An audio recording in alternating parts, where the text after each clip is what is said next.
Yeah, it is very nice actually. Can you? We Yeah. heard you, and then he disappeared. Okay, we have a few, yeah, a few We able to others. get his slides, Kamari? Yeah, I'm just getting his slides. Okay. Okay, so good morning. Thank you all for returning today. I will pull up my schedule again in one moment. It's or just admitting people, one more person, 1 second. Yeah. So we are continuing where we started yesterday. Anushru, do you want to do a quick prayer and we'll see if Madana-gopāla joins us again. We can introduce him. Yeah, he's back. Okay. He's back. He's back already? Okay. He's I'll back. Very well. Can you hear me? Yeah, we can hear Yeah. you, and Yeah. the video seems a little better now. So Namo Vishnu Paraya Krishna Prestaya Bhutale Bhaktivedanta Swami Namani Namaste Saraswati Devi Gauravani Picharine Nirvisesha Shinivadi Pashtatari Sitarine Jai Shri Krishna Chaitanya Prabhu Nityananda Shri Advaita Gadadhar Shivasani Gaur Bhaktivedanta Hare Krishna, Krishna Krishna, Hare Hare, Hare Ram, Ram Ram, Hare Hare. And Vanchakalpaturu Chakri Pasindave Chapati Tanan Pavanebhyo Vaishnavebhyo Namo Namaha. Kumar, you want to go over the schedule for today and then we'll begin? Just checking, you're seeing the screen, correct, everyone? Yes, Yeah. yes, Schedule? we can. Yes, we are. Yes. Okay. So we have our schedule again. We're doing like yesterday. It will fly by. We'll take a break. So if you can stay with us throughout, that'd be great. Because we'll have a break time to get a drink, go to the bathroom, etc. And at the end of this 2 days, we will have a opportunity for a follow-up. We're going to have more of these because, as you can see, there's just so much to dive into, and we thought breaking it up might be a better way to ensure participation. Then going into depth online is difficult to keep attention spans. Generally, we do this seminar in person, and it's amazing. It's life-changing for many devotees. However, we're working with a variety of schedules. As we know, Madana-gopāla is in Kusum Sarova right now in San Diego. Hanriswa Prabhu is traveling again. It's very hard to coordinate schedules. So online may be the way forward for us. Madana-gopāla, if internet, God's willing, will be presenting to us today government and Hindu group key audiences, specifically looking at, scenarios of his work in the last years with these groups and fundraising. As we know, some already mentioned, he's helped them do fundraising for their temples, a little bit about that possibly. And then Anuttama will continue with some of the successes of doing communications. So you can remind yourself why we do this. And I'll do a wrap up and just give you all the resources. Some of the ones I mentioned yesterday, some will be introduced today. Let's do a quick introduction. I did not prepare my introduction for Madana-gopāla. So as some of you may know him already, he is also from Zone 2, newly maybe 6 months. Our zonal supervisor for that zone, working closely.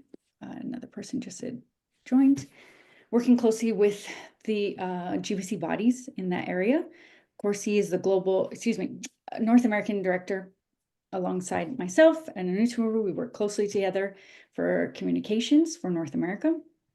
He's also a father. His son is in college right now. Hard to believe. He looks so young, but he does have a grown child and a beautiful, lovely wife who also serves in communications in different capacities and other important services. Am I missing? There's many other things. Those are the ones off the top of my head with that. No, that's good enough. Thank you. A bio for Madana-gopāla. Excuse me. Sorry about that. So if we quickly, I don't think we need to go through housekeeping again. It's the same. I don't see any new faces, new names here today. Again, we'll just keep names as much as possible out of some of our scenarios as they come up, because it just keeps it a little more safe zone for recording, etc. Okay, I will pass it on, stop share, to Madana-gopāla to start, unless there's anything else we want to add. No, I think we're ready to go. Okay, well, thank you all very much for joining in today. This is the training conference, the second day, April 13th, for ISKCON Communications America. So I wanted to dedicate all our efforts in communications seva unto the lotus feet of our ISKCON founder Acharya Srila Prabhupada. His Divine Grace A.C. Bhaktivedanta Swami Srila Prabhupada ki jai. He's the greatest communicator ever. That Anuttama Prabhu covered very beautifully yesterday. So to invoke his mercy, we can say Namam Vishnu Padaya Krishna Prasthaya Bhutale Srimate Bhaktivedanta Swami Niti Namine Namaste Saraswate Devi Gauravani Pacharine Nirvishesha Shunyadi Paschyata Deshtarine. Jai Shri Krishna Chaitanya Prabhu Nityananda Shri Advaita Gadadhar Shivasadi Gaura Bhaktivinoda Hare Krishna Krishna Krishna Hare Hare Hare Ram Ram Ram Hare Hare. If anyone has any extra mantras that you may suggest for internet connectivity, please share them, because right now I'm facing some serious internet connectivity issues. So all help will be welcomed. The hotel Close all the internet. apps. What's that? Yeah. The Close all hotel the internet broke apps down. that you don't need. Yeah. No, that's the thing. It's the apps are all closed. And then I'm using my tether and I only have one bar. And by bar, I mean the bars on the phone, not the other kind of bars. Okay. So, Srila Prabhupada ki jai. So let's take a few steps back and talk about communications in general. Communication seva. What exactly is it? What comes to mind when you first hear this term? I'm serving this ISKCON temple in communications. So we immediately think of email messages going out, WhatsApp group management, Facebook page updates, Sunday feast announcements, Instagram posts, temple bulletin board printouts, newsletters, and so on. That's the first thing that most people think, okay, communications means this is a seva. And that's part of it. That's a big part of it. But communications is not, in this context, not just transmission of information. Like, okay, transmit information in a clear, timely, accurate way. That's part of it. But it is a lot more than that. A lot more. It means to represent the heart of ISKCON to the world. And the world includes both the external, outside world, as well as our own internal ISKCON world. So the aim of this is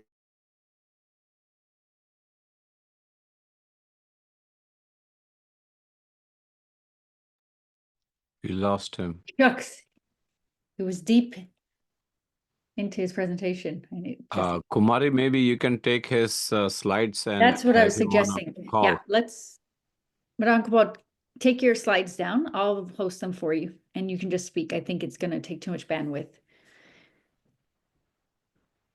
In the meantime, everyone put into the chat what, like he's speaking about, what else is communication seva as you understood from yesterday?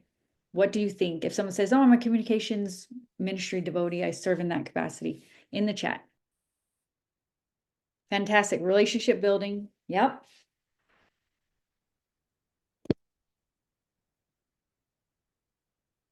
Anything else? I put in mine, being a spokesperson for ISKCON. Yep. Connections with the key audiences. Yep. Creating a favorable environment. Fantastic. Being connected. Maintaining our image in positive light. Exactly. Yep. And excuse me, Thomas, I missed not just what we were sending out, but communication is also listening to others' needs, interests, concerns. Yeah. So you learned something yesterday, I think, because that's basically a summary of our two presentations. Keep the dialogue open. Yep. Fantastic. Is anyone missing? I think there's a couple of people who haven't put in something. I'm not sure if everybody's here somewhere. I don't see videos on everywhere, so I'm not sure where everybody is. So as we mentioned, where did my slides go? I don't have it yet from him. Why don't we do this? Any questions from yesterday, Kumar? You focus on getting the slides. Sure, can do. Everybody. Sonia added representing Prabhupada and protecting his reputation or brand image. Any other questions that came up yesterday that we didn't even get a chance to explore? Everybody ready to go out and tackle those? You highlighted a key audience and 5 steps that you could do to reach out to them and connect. Here comes Madana-gopāla Prabhu back. Unfortunately, he's in California on business, and he's in a hotel, so he didn't have any control. I'm sorry, He's sent out there by his company. Madana-gopāla, did you send the slides to Kumari? Because if you send them to her and she can put them up. I did send them. I did send them over. Kumar, do you see them in your WhatsApp? I don't know if they went through. Yeah, I did send them. If you can see them, I think she sent them. Yep, If I'll you can pull them up share the right now. screen- Yeah, Yep. if you can share the screen and I Yep. can just you can just pull those and I'll continue. But it's probably gonna be more of this kicking me out. Hopefully not. But if that happens, then you can probably continue. Okay, live one stream. second, just putting this, sorry, it's not downloading. I don't know why, download. So please, where Yeah, we so left I it- was saying. Yep, go ahead. Yeah, I was saying that the seva is not just public relations, quote unquote, right? This term public relations has bad PR. And PR may come across as, a group trying to portray themselves to be something that they're not, or to cover up the truth and so on. In communication seva, we are called upon to be the conscience of ISKCON, the very soul of ISKCON, to be who we are, and to try our best to be what Prabhupada wanted us to be: genuine, honest, transparent, hardworking servants of Krishna. So, All right, um, here we are. Sorry about that. It didn't open 5 times. Okay, here we go. I And think Thomas suggested turning off my video. I could do that. I could turn off my video. Maybe that might help somewhat. Yes. So Here we yeah, go. communication. Is that all right? Yeah, this is where we're at. So Okay. this is what communication seva is. A little more. It's quite a bit more than just transmitting information. Now we can go to the next one. Key audiences. So key audiences. Just click on that one more time. Key audiences, key jai. This is a key mantra that we use for our communications. Who are these key audiences? These are the folks, the groups of people or individuals whose opinions of us could make us or break us as an organization, our reputation, and so on. We discussed some of these yesterday, and today we're going to focus on 2 of them: government entities and government people, and Hindu groups. Okay, so there are others like, other religious organizations, interfaith organizations, academics, who write about us favorably or unfavorably, media, very important, internal audiences, our own congregation members, our resident devotees, and so on. So this is just a few of the key audiences that we want to think about, right? If we go to the next slide, we will see that when we want to connect with anyone in a meaningful way, it is critical for us to have a keen sense of not just what we want in the relationship, but also what are their needs, interests, and concerns. The more we are in alignment with what their needs, interests, and concerns are, the better the relationship will be. This applies to any relationship, not just the communications kind of relationship, even the relationship between devotees and so on. So this is one of the critical aspects of all communication seva. And also recognize that their needs, interests, and concerns may also change with time. And they may change with our relationship as it evolves, So that's something to keep in mind. So if you go to the next one, the 2 key audiences that we're going to focus on in the next slide is strengthening relationship with local government and Hindu organization. So in the next picture, you'll see, some years ago, I visited a very successful ISKCON temple. And the leader there was showing me their warehouse of boga items, of food items. And I was struck by this barrel of cashews in particular. I didn't even know you could get cashews in barrels. Like, how is this a unit of measure for something as expensive as cashews? I was just, my mind was blown, right? And then he told me that his temple gets about $100,000 worth of food items from the federal government every year. $100,000 for free. So you can imagine the level of, right? The support. This kind of support did not come overnight. It was a culmination of years and years of diligent relationship building. You know, this government connections, they can help us in so many ways, you know, like police relationship, Rath Yatra, building permits, if you want to build a new temple, or zoning or extensions, access to parks or outdoor festivals. You know, we interact with these government entities every now and then throughout the year, you know. So we need them. If you go to the next one, they need us too. It's a mutually beneficial relationship. The local government officials need us too. They need to build bridges to connect to our communities. And they see us as, you know, religious leaders, religious organizations, as key elements of their bridges that they want to build, you know. They're also looking for the most bang for the buck in terms of how much time they spend and get, you know, FaceTime. Like if they just come to our, say, Janmashtami program, they spend 10 minutes out of their day, give a little speech, they can connect to so many people, you know, face to face, just giving a little speech. They get a lot of FaceTime for free. So they get a lot out of it. Now, this picture here, this is our mayor of Parsippany, the town that we're building our new temple in. Mayor Soriano, giving in the Bhagavad Gita. This is a brochure of the new temple. You know, we're exchanging how, you know, the pros and cons and challenges of shaving the head and so on. So, you know, we really get into nice things like that. It was fun. So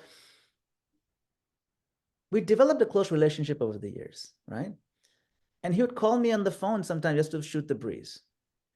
It doesn't take much to do this. This was literally the culmination of 10 minutes spent with him, you know, and he became my friend. I took his number. We found something in common, something to laugh about, something to have fun. And so he would call me every now and then just to hang out. And sometimes he'd call me for very serious matters as well. So one day he called me just out of nowhere. It's like morning on, I think it was a Sunday morning, just like this. He said, Madana-gopāla, I have some very tragic news.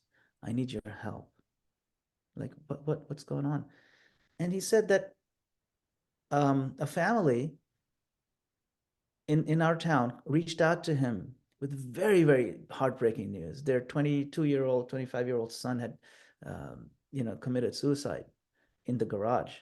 It was really, really sad. And he said they didn't know what to do. And that happened just that same morning. And they reached out to him in panic.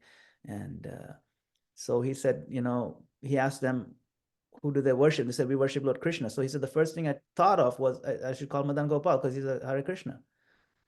And it was very difficult, of course, to deal with. It's not easy to you know, console a family who's going through this. But I dropped everything I was doing and I went straight to their home.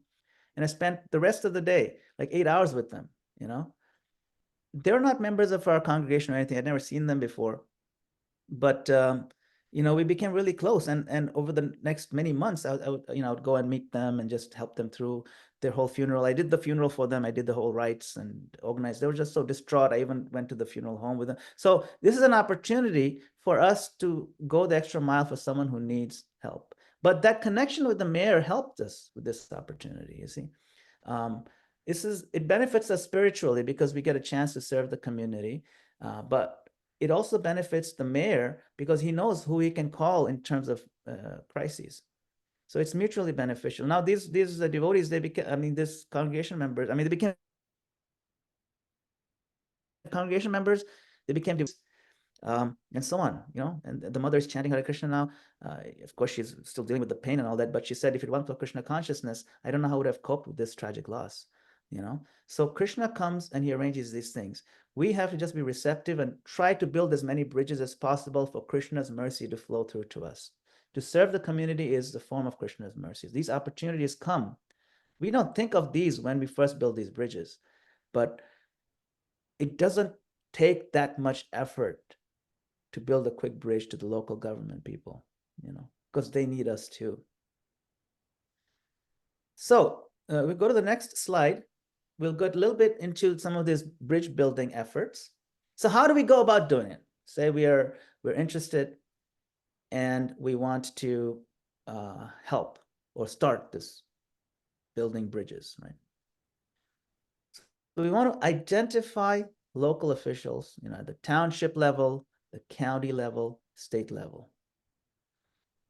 Good examples are mayors, council members, even state assembly reps, say county reps, and so on. Just look up the website, you'll find the folks. You can find their contact information. They are eager to hear from you. Don't think that, oh, I'll be bugging them. They are actually eager. They'll be so happy that someone's interested in talking to them. Of course, their schedules may be full, but they will make time for you, especially if you're representing an organization of, ISKCON is a reputable organization. It's a global organization. And if they know that someone from ISKCON is coming, they'll look us up and they'll say, wow, these guys are big. They don't want to miss out on connecting with us, okay? So as part of the research, we want to learn about their public priorities, their past involvement with faith communities, their cultural initiatives, and so on. So let's make a list of their names, their titles, their office contact, their staff aides, especially those who handle community engagement. This is not difficult in this day and age. It is so easy. You don't even need to Google them. You can just go to ChatGPT and just put an AI prompt and say, okay, I am a new ISKCON communications lead at this temple in this particular zip code. What are the most important public officials that I need to get into contact with? And why? And what are their interests that I could connect with? You can just ask that on ChatGPT and it'll give you a list of who they are, their emails, the numbers, and what their interests are and how they'll be relevant to ISKCON. That's how easy it is these days. We have no excuse to not do this. No excuse at all. All right. So that's just the first step, research, identify the local officials. Then we go out of our comfort zone and we built the bridge, right? We introduce ISKCON in a professional and friendly way. To send a personalized letter or email, introducing yourself. Say I would go and introduce ISKCON of New Jersey, for example, and explain what our values are. For example, nonviolence, service, spiritual culture, in terms that they could relate to. So these are our values. You can share those. Then you can share what your organization does as community impact. For example, we do prasadam distribution, free food distribution. In COVID, we gave out thousands and thousands of free food packages to so many people. Today, our ISKCON devotees, we go to these homeless shelters every month and we do a major free, sponsor the cooking. We cook it ourselves and we distribute, we even serve it out ourselves. We're serving the community as ISKCON, so that's the community impact. We perform all kinds of nice festivals. We offer classes. So we have a Rath Yatra festival, which is very visible. But we also have Janmashtami and others that we do in our temples. And people come for that and they love it. So this is just the intro that we're going to do, right? And then you offer an open invitation to that official to visit the temple. That's still step number 2. Then we go to step number 3, where we set up these meetings. We set up the courtesy meetings, request a short in-person meeting, 15 minutes or 10 minutes or whatever with the key officials. This time it's the one-on-one. It's nice. You prepare a short deck or a handout showcasing the community service contributions we've done, festival attendance statistics, temple construction. Temple construction is big for us. So we give them updates on how we're doing with that and the different ways we support local families and so on. And then we can ask them in this meet and connect about their goals for the town, for the community, and how they think ISKCON could help and contribute. It's a two-way conversation. Okay. And then step number 4, we invite them now to our events and we engage with them. So personally invite them to major festivals like Rath Yatra, Holi, Diwali. Here we have Narsimha Yagya. One time our mayor came to Narsimha Yagya, I think it was, he really loved it. And the way we do our Yagya over here is we have like 50 Yagya kundas, and 50 different sponsorship families. Each family sits at a Yagya kunda. It's really quite impressive. So, when they come and see these cool things that we do, they like it. Then we offer them speaking slots, ceremonial roles. Like for example, our temple that we're building is like 80%, 90% done. But the foundation stone laying ceremony was done by the mayor. So his name is literally written in stone, and then he came with we gave him a shovel. He did the groundbreaking. So these kind of ceremonial roles, a ribbon cutting, flag raising, groundbreaking. We give them guided tours. It really creates a photo opportunity for them, but also a relationship building opportunity for us. And then we include them in the event program. Like if he's confirmed that he's going to speak, then when we have a flyer, it says, okay, this particular state rep is going to come and speak. When we had the opening ceremony at the Potomac Temple, it was so impressive. So many headliners. It was mind blowing, and all these different speakers from the academic community, from this local rep, government reps and state reps, and they all were headliners. So we include them in the press releases, social media shout outs, and so on. They need us, we need them. It's a win-win situation. And if we don't go about taking advantage of it, we really lose a great deal of potential in what we could do in ISKCON. Yesterday, Anantama Prabhu showed how Srila Prabhupada always prioritized this. He would cancel his travel plans if he knew that someone had scheduled him to meet with important folks.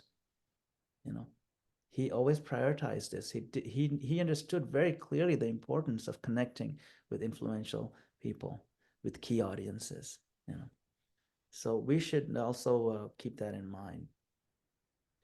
Okay, then after we invite and engage them, then there's other things we could do. Like we partner with them on civic initiatives like local food drives, if they have tree planting days, town cleanup projects. This is big.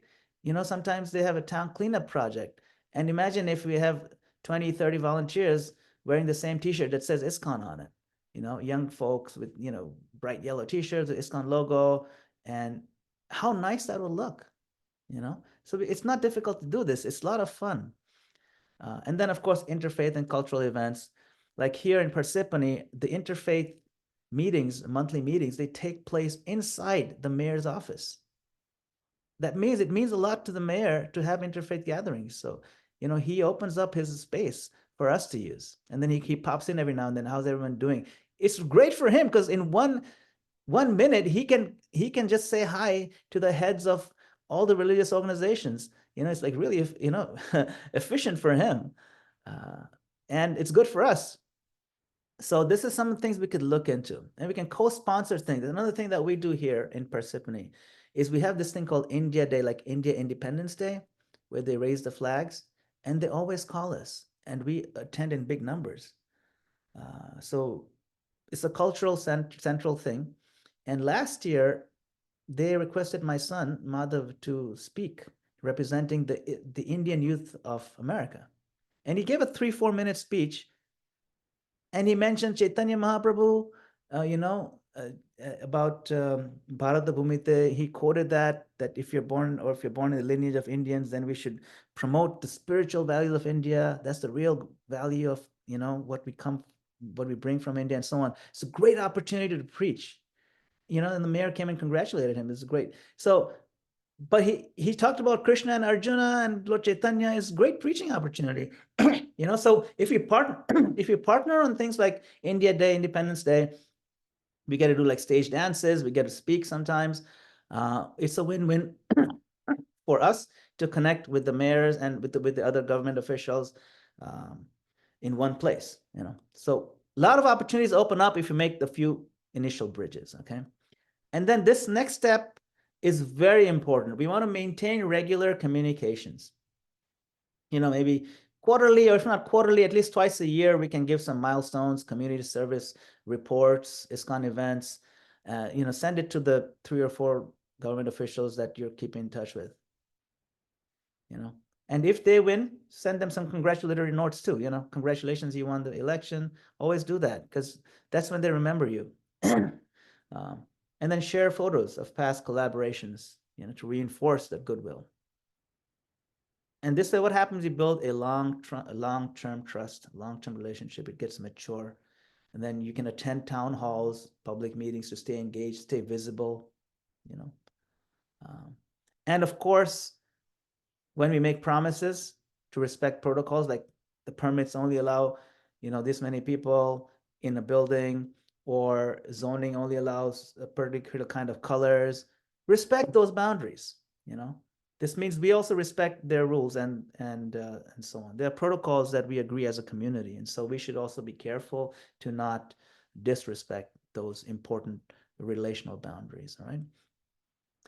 Now, let's go to the next one. In the next slide, we're going to talk about now some of the advantages, the key advantages of these bridges, in case you haven't already thought of them right now as we talk to.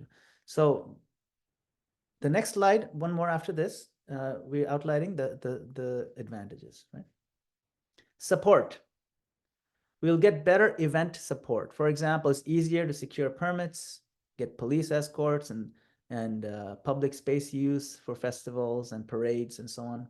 We will need them for rathiatras and when you want to build new things. It gives us legitimacy and visibility. When we are associated with elected officials, it enhances ISKCON's credibility and positive perception. Then emergency advocacy, meaning things like crises, right? Having allies in government can help during crises like there's a zoning issue, there's a hate crime, there's a construction hurdle, all kinds of emergencies can come up that are pertinent to us,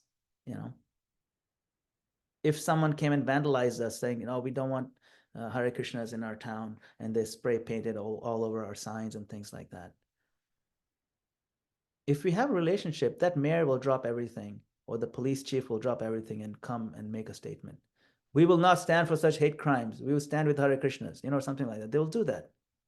But they won't do that as readily if we haven't built that bridge. But imagine if you're already having a relationship, then their statement will actually carry weight. You'll have some emotion behind it. Then, of course, I showed you the barrel of cashews as funding and grant opportunities. You can tap into cultural and nonprofit funding for events, youth programs, infrastructure. Our Geeta Nagari project has received hundreds of thousands of dollars in funds from the government. But that's because our president there has been building that relationship for a long time. The government is almost an unlimited supply of funds if we know how to tap into it. I know some temples, ISKCON temples have received $100,000 plus of federal grants to get security equipment, like top-notch cameras and alarm systems and so on. We have to know how to write the grants, but if you have a relationship, it really helps. Another advantage we can gain is we can also influence local policy. If we're more engaged with the government, like even things like holidays, public holidays, some towns give public holidays for Diwali or other Hindu, like even maybe Janmashtami, it's possible. We can have our voice in other relevant subjects like religious freedom, promoting vegetarianism, animal welfare. There's so many things that they may be relevant to local policy that we could help shape. That's power, and influence. And then the last one, which I've listed here, and there's a lot more you can think of, I'm sure, but it's part of integration that we end up showing the world that ISKCON is a contributing and caring part of the local civic fabric. We're not an isolated spiritual group who doesn't care about community engagement. You see, it's very easy to do that because we know our Bhagavatam, we know about Gita, and we need time to read Chaitanya Charitamrita, so we don't have time for other things. But at least a few of us in our congregations who are passionate about these advantages may want to take up this service. You don't need a big army of devotees to do these things. You just need one, maybe two devotees who are passionate about it and run with it. Of course, they have to be trained. We have to use best practices and so on. And we have to avoid what we call pitfalls. So it takes us to the next slide, pitfalls to avoid. Right. So what are the pitfalls? Especially when engaging with local government. be sure to not get into anything partisan. Partisan means that I only invite members of party A and never invite members of party B because I don't like the values of party B. So don't just invite members of one party. Yes, of course, you want to invite those who are in power, and maybe just only members of one party in power. In our town, it swings. That mayor that I showed you earlier, he's no longer in power. We have a different mayor who's from a different party, and that's fine. We invite him too, and he comes too. You see, he comes also to Rath Yatra and everything. We have just as close a relationship with him, and that's how we should be. This is critically important for not just being neutral, but also for our legal status as a nonprofit organization. Nonprofit organizations cannot be endorsing particular parties or particular candidates. That's very important for us to keep in mind, okay? It can create issues and threaten that status. In that same vein, we want to avoid criticizing politicians.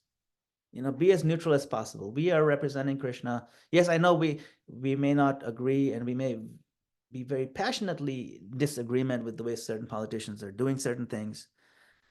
But if we look at how Srila Prabhupada went about it, we read some of the letters.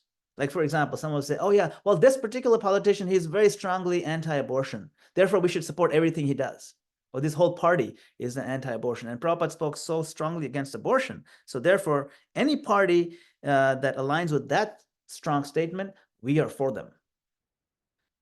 But there's a very famous letter Prabhupada wrote to Tushta Krishna, where he says that yes, but do not align with politicians on this abortion issue.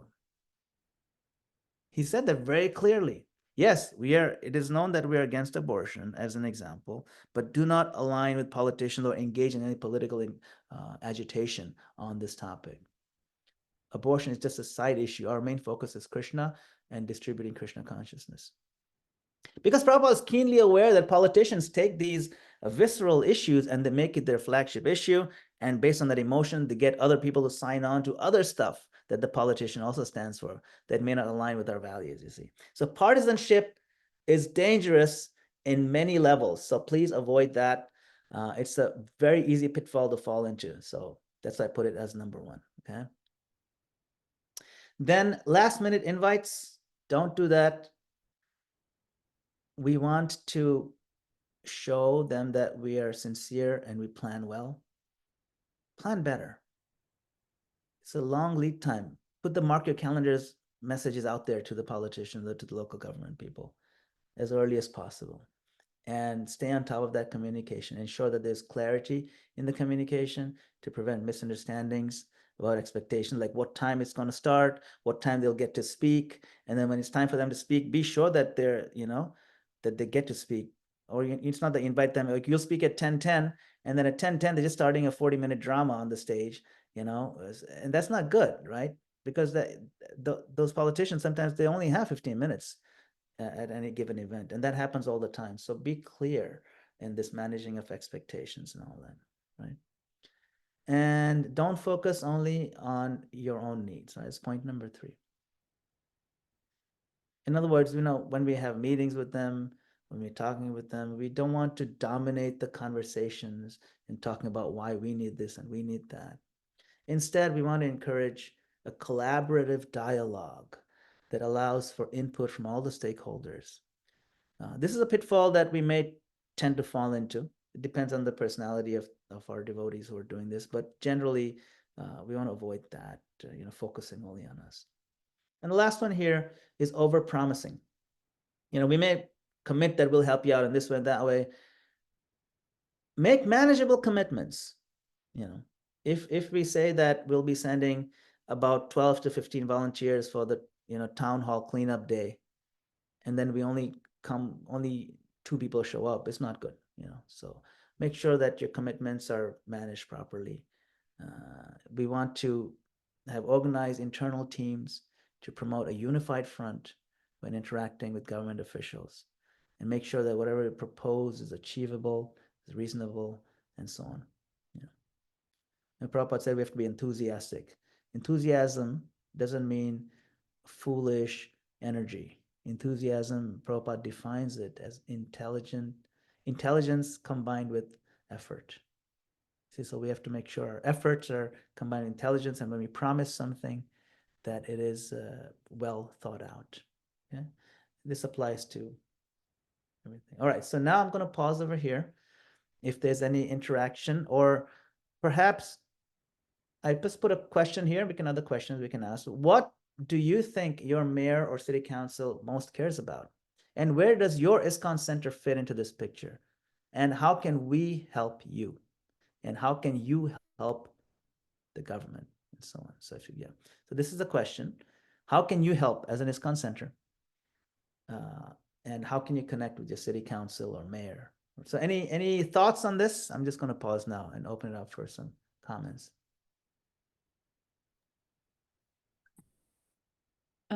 We had experience, I'll just share to start it off. We had experience, again, COVID, with the mayor in New York at the time, doing food relief as well. And it was a big, again, a win-win. They were really looking for entities that could provide in a safe kitchen. We were already doing this service for Food for Life and Arco-Vindas, etc. So in a safe kitchen, pack, vegetarian, so all the dietary, we actually went vegan to dietary requirements that could provide food for healthcare workers and some other, entities that they wanted to show appreciation for. So we linked up, we did a partnership. It was a win-win. And since that day, we've had a good relationship with the mayor. I think he's made his way up. The thing with politicians is get them when they're when they're just starting, they tend to keep going up, many of them. So I think he's something else now, Mayor. What's his name in New York? Come on, New York City. It was Brooklyn mayor at the time. Now he's something higher up as they go.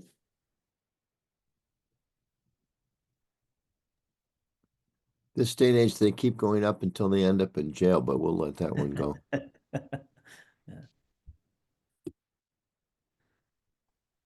Yeah, you never know who. Yes. Go ahead. I was just going to say, I was looking up our mayor here in Tucson the other day, and it was like this perfect combinations of things. She's a female, Regina Romero, that she's into, female-owned businesses, small businesses, climate and environment, hunger. And I thought it'd be perfect to bring her to Govinda's because our restaurant was started by a female. It's a local small business, been around 33 years. We have a composting program with all the utensils and plates we use that she would appreciate. We're going to a local shelter where we're feeding the homeless for, breakfast. So it wasn't very hard, like you say, Madana-gopāla, just to look up what she's interested in and what's been a thing she's really advocated for, and then look at what we're doing at Govinda's and ISKCON Tucson and say, this would be perfect to make these kind of connections with her, invite her and her staff over for a luncheon one day.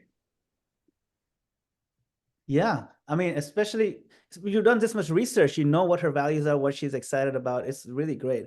I think Mother Sandamini there is already very much in touch with so many of these elements, right? She's been there for so long. And you're having good representation here today. You got two Tucson devotees here, right? You got Thomas and you got Lalita Priya. Thank you for joining. If maybe someone else who I'm also missing. But yeah, Tucson is leading the way in many ways. Anutama Prabhu, please share your thoughts. Yeah, I just kind of emphasize the one point that you mentioned briefly. Keep in mind that these folks change all the time.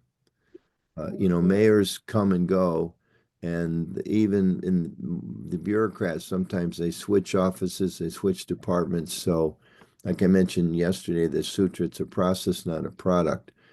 So, there's keep in mind these key people. Reporters move around.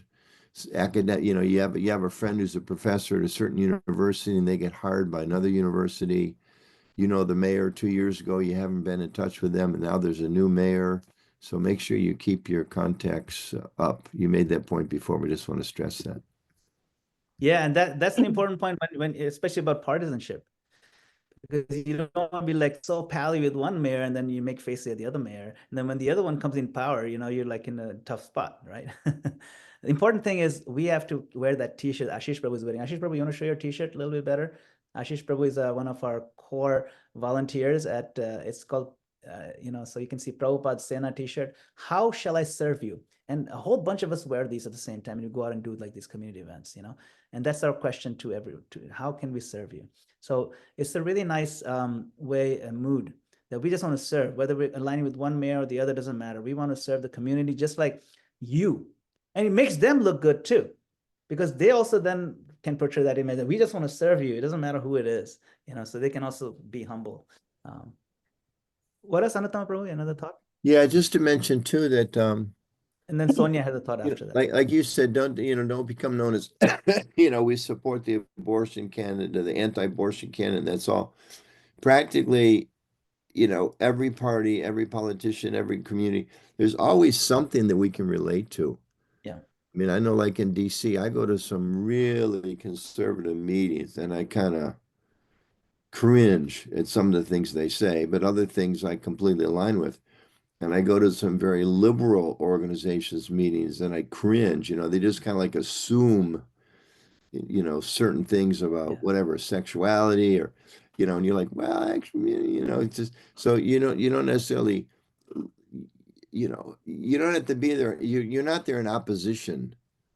Don't feel committed to tell them everything that we don't agree with, coming from our Krishna Bhakti values, but look for those things that we do agree upon and build the relationship there. That's it. Yeah, common ground. Find common ground and build that relationship. Yes, Sonia Mataji, please go ahead. One of the thoughts that comes to my mind is, they want to be part of our communities. And that's what you had brought up earlier also. And they like to show it off as unity in diversity. So they like to show how, especially when they come to ISKCON temples, we have people of all different colors and race and background, and they love seeing that. Like I've noticed that a lot, especially with our county executive.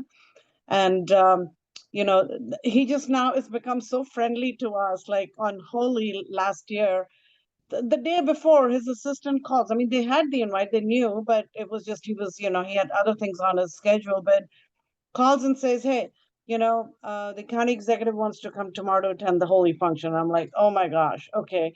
And, but and he came, he was so friendly. He was just, the music was playing and we had live DJ with one of our local youth, and he enjoyed dancing with everyone, and he also appreciated, just a fun event. It wasn't, like he wanted just an opportunity to speak, but he wanted to interact and be there with the community to be a part of it.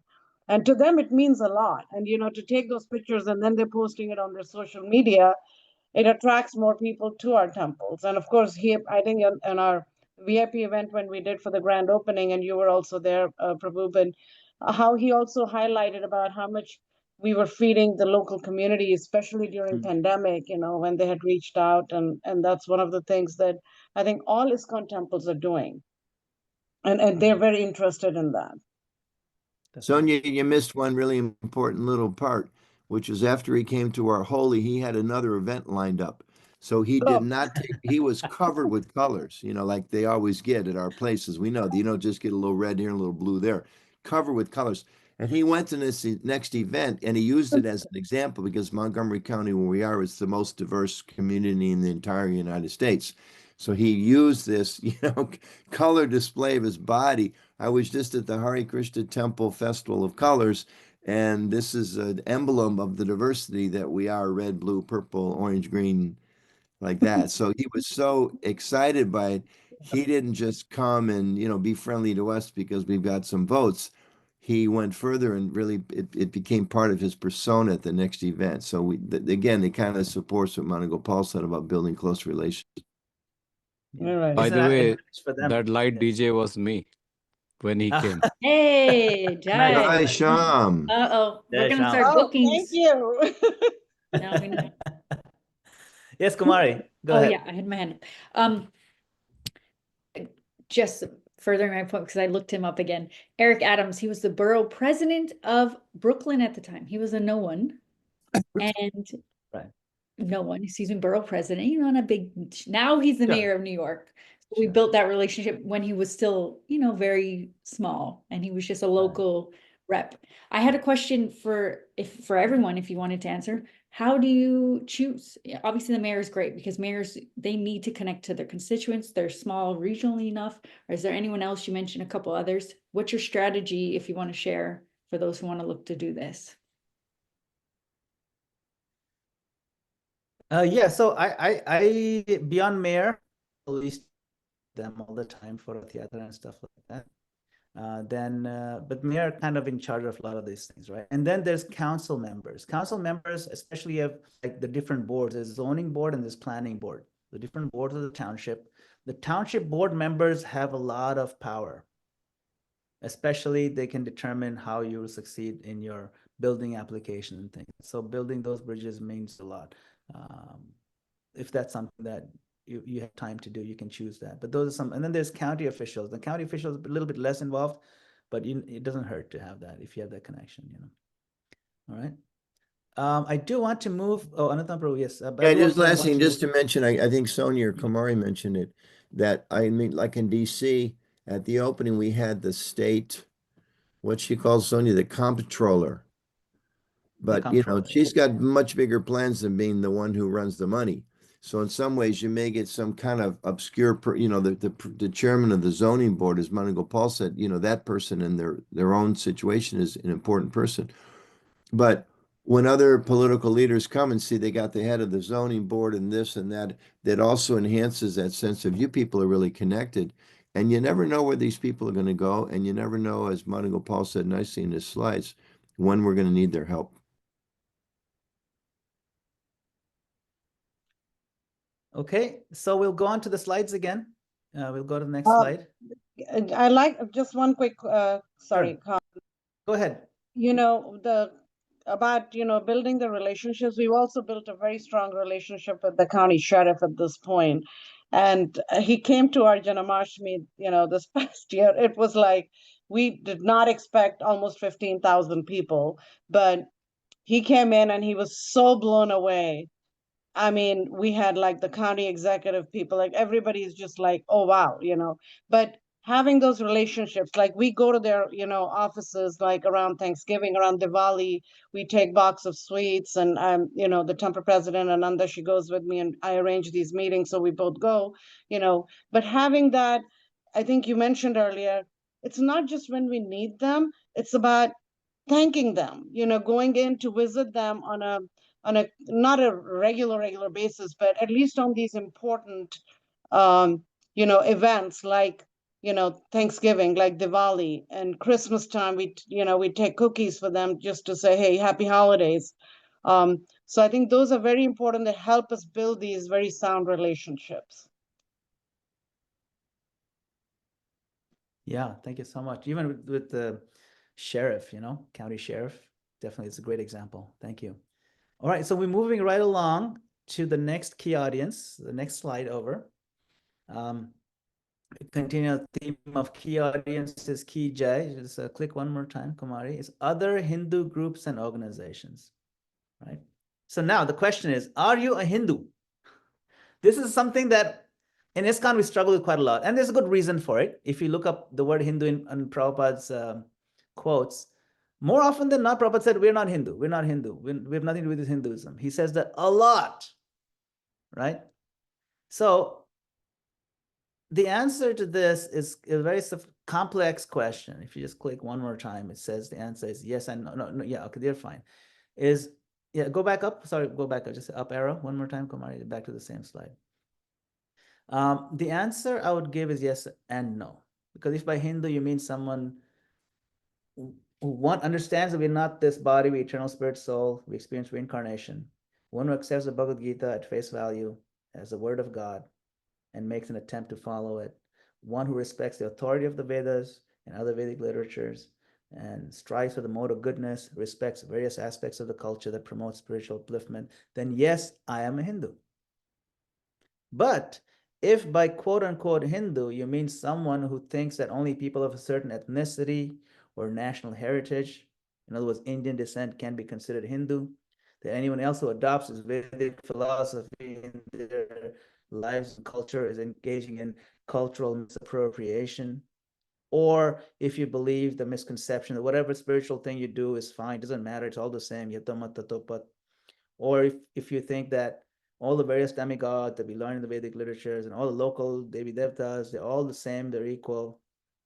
Or if someone politicizes the Vedic path, the Hinduism, promotes hatred or intolerance of other traditions, or someone who claims that non-Vedic faiths are all bogus and have no redeeming spiritual value, or someone who thinks that Krishna is merely an instrument of the higher message of impersonal absolute, then no, I'm not a Hindu.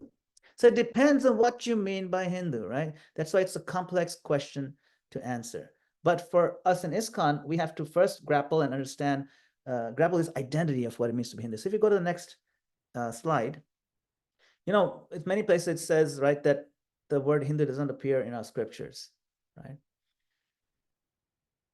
However, it may make sense sometimes for us as Vaishnavas to use the term Hindu when referring to ourselves. The word Hindu does appear in our scripture and is spoken by the lotus mouth of the Supreme Personality of Godhead himself. Literally, the word Hindu. It's right there in Chaitanya Charitamrita. Look it up. Adi Lila 17:174. He says, Tumi kaji Hindu dharma virodhe adhikari. Ebe ye na karo mana bhujite na pari. Right? So he uses the word Hindu dharma virodhe. He says, Muslim magistrate, you have the right to oppose us Hindus, our Hindu ceremonies. But now you do not forbid them. I can't understand why. So he's having this argument. But my point I'm making here is that Chaitanya Mahaprabhu used the word Hindu and used in the context of the Sankirtan movement. Literally. So it's not that the word is bad in and of itself. It's about the context of it. So when do we identify as Hindus? If you go to the next slide, the Prabhupada, in the room conversation, Prabhupada says, we are spreading Hindu culture throughout the world. He says, that's our mission. So you see here, he's not shying away from the word Hindu. The culture of the Vedic, you know, what we call Hinduism, Prabhupada says, we're spreading it. This is what we're doing. This is our business. So you have to understand the context of the word, right? Imagine if someone came up to you, you're the communications rep for the temple, and someone came up to you and says, we're having an interfaith panel, and we needed somebody who's conversant with Hinduism to represent Hinduism. Are you available to come on Saturday evening for 2 hours and be in the panel with, you know, other you know, like Christians, Jewish people, and so on? Imagine if you said, oh, no, we're not Hindus, we're Hare Krishnas, we have nothing to do with Hinduism, all this nonsense. This is a wasted last opportunity. And then you produced 20 quotes by Prabhupada saying we're not Hindus. This is misapplied quotation, right? Why didn't you quote this one? We're spreading Hindu culture. Take this quote, right? So we have to understand when to accept, when to embrace identity. When the word Hindu causes philosophical confusion, that's when we say, no, we're not this. We are not this. Okay. But when there's clarity, then yes, we are. Okay. So it's not a simple yes or no. So how do we start building bridges with the Hindu communities? So let's go to the next slide. Start building bridges, right? It's very similar to what we did with the government official, research. See, successful collaboration with Hindu organizations requires respect, first of all, for diverse theologies and practices. You know, we want to approach partnership with a mindset focused on mutual benefit and shared cultural values, the common ground we talked about. We want to attend each other's festivals and events to foster stronger relationships, understanding. Actively promote unity, acknowledging the richness of our various diverse beliefs within the community, and highlighting the strength that diversity brings. Diversity is strength too. And we offer assistance to other organizations and so on. So we research first, right? We research the other local Hindu groups. What are the different temples that are down the street? In our town of Parsippany, we have 9 temples of different kinds, Hindu temples. And in addition to that, we have 3 or 4 other organizations. They don't have temples, but they're like Hindu advocacy organizations and pro-Hindu. And then there's some Hindu unity organization, like one is called HSS, Hindu Swayam Sevak Sangh. where they keep in touch with all the Hindu leaders and they try to promote meetings and things, which is quite nice too. So we work with them very closely, right? And then we can approach their temple leaders, maybe one by one, or we can have a council meeting where we can say, hey, let's all get together and just introduce ourselves. So we introduce ISKCON, we build a bridge. A great way that we have done successfully is to co-host significant cultural events. Like the India Day was a big one. We've been doing this for years now, probably 7, 8 years at least, where all the Hindu heads of the different organizations, we start meeting sometime in June, leading up to the August Flag Day, India Independence Day ceremony. And we start planning what a different temple is going to bring. Okay, you're going to bring samosas, you're going to bring lassi. Okay, and then you guys are going to have this entertainment. We're going to have cultural dances. Okay, this year we're going to have from this temple some speaker, and so on and so forth. But what this does is we all come to one table and we unite on a common goal, that we're going to have the successful Indian heritage being celebrated. Now, what happened as a side effect of that is that when we started doing our Rath Yatras in Parsippany a few years ago, then the other temple heads became interested in helping us because it's a very public event. You know, the whole town sees what's going on. And so we can come out in force, you know. So we can consider co-hosting events like Rath Yatra, India Day, Holy Fair, for example. Now, these occasions, they not only celebrate our heritage, but also strengthen our ties with each other. You can also involve local schools in things like Hindu awareness campaigns.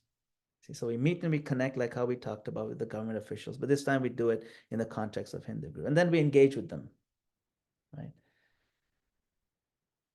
Youth engagement, for example, that's like a top priority for pretty much every Hindu organization, including ours. To educate the younger people about their cultural traditions and our values.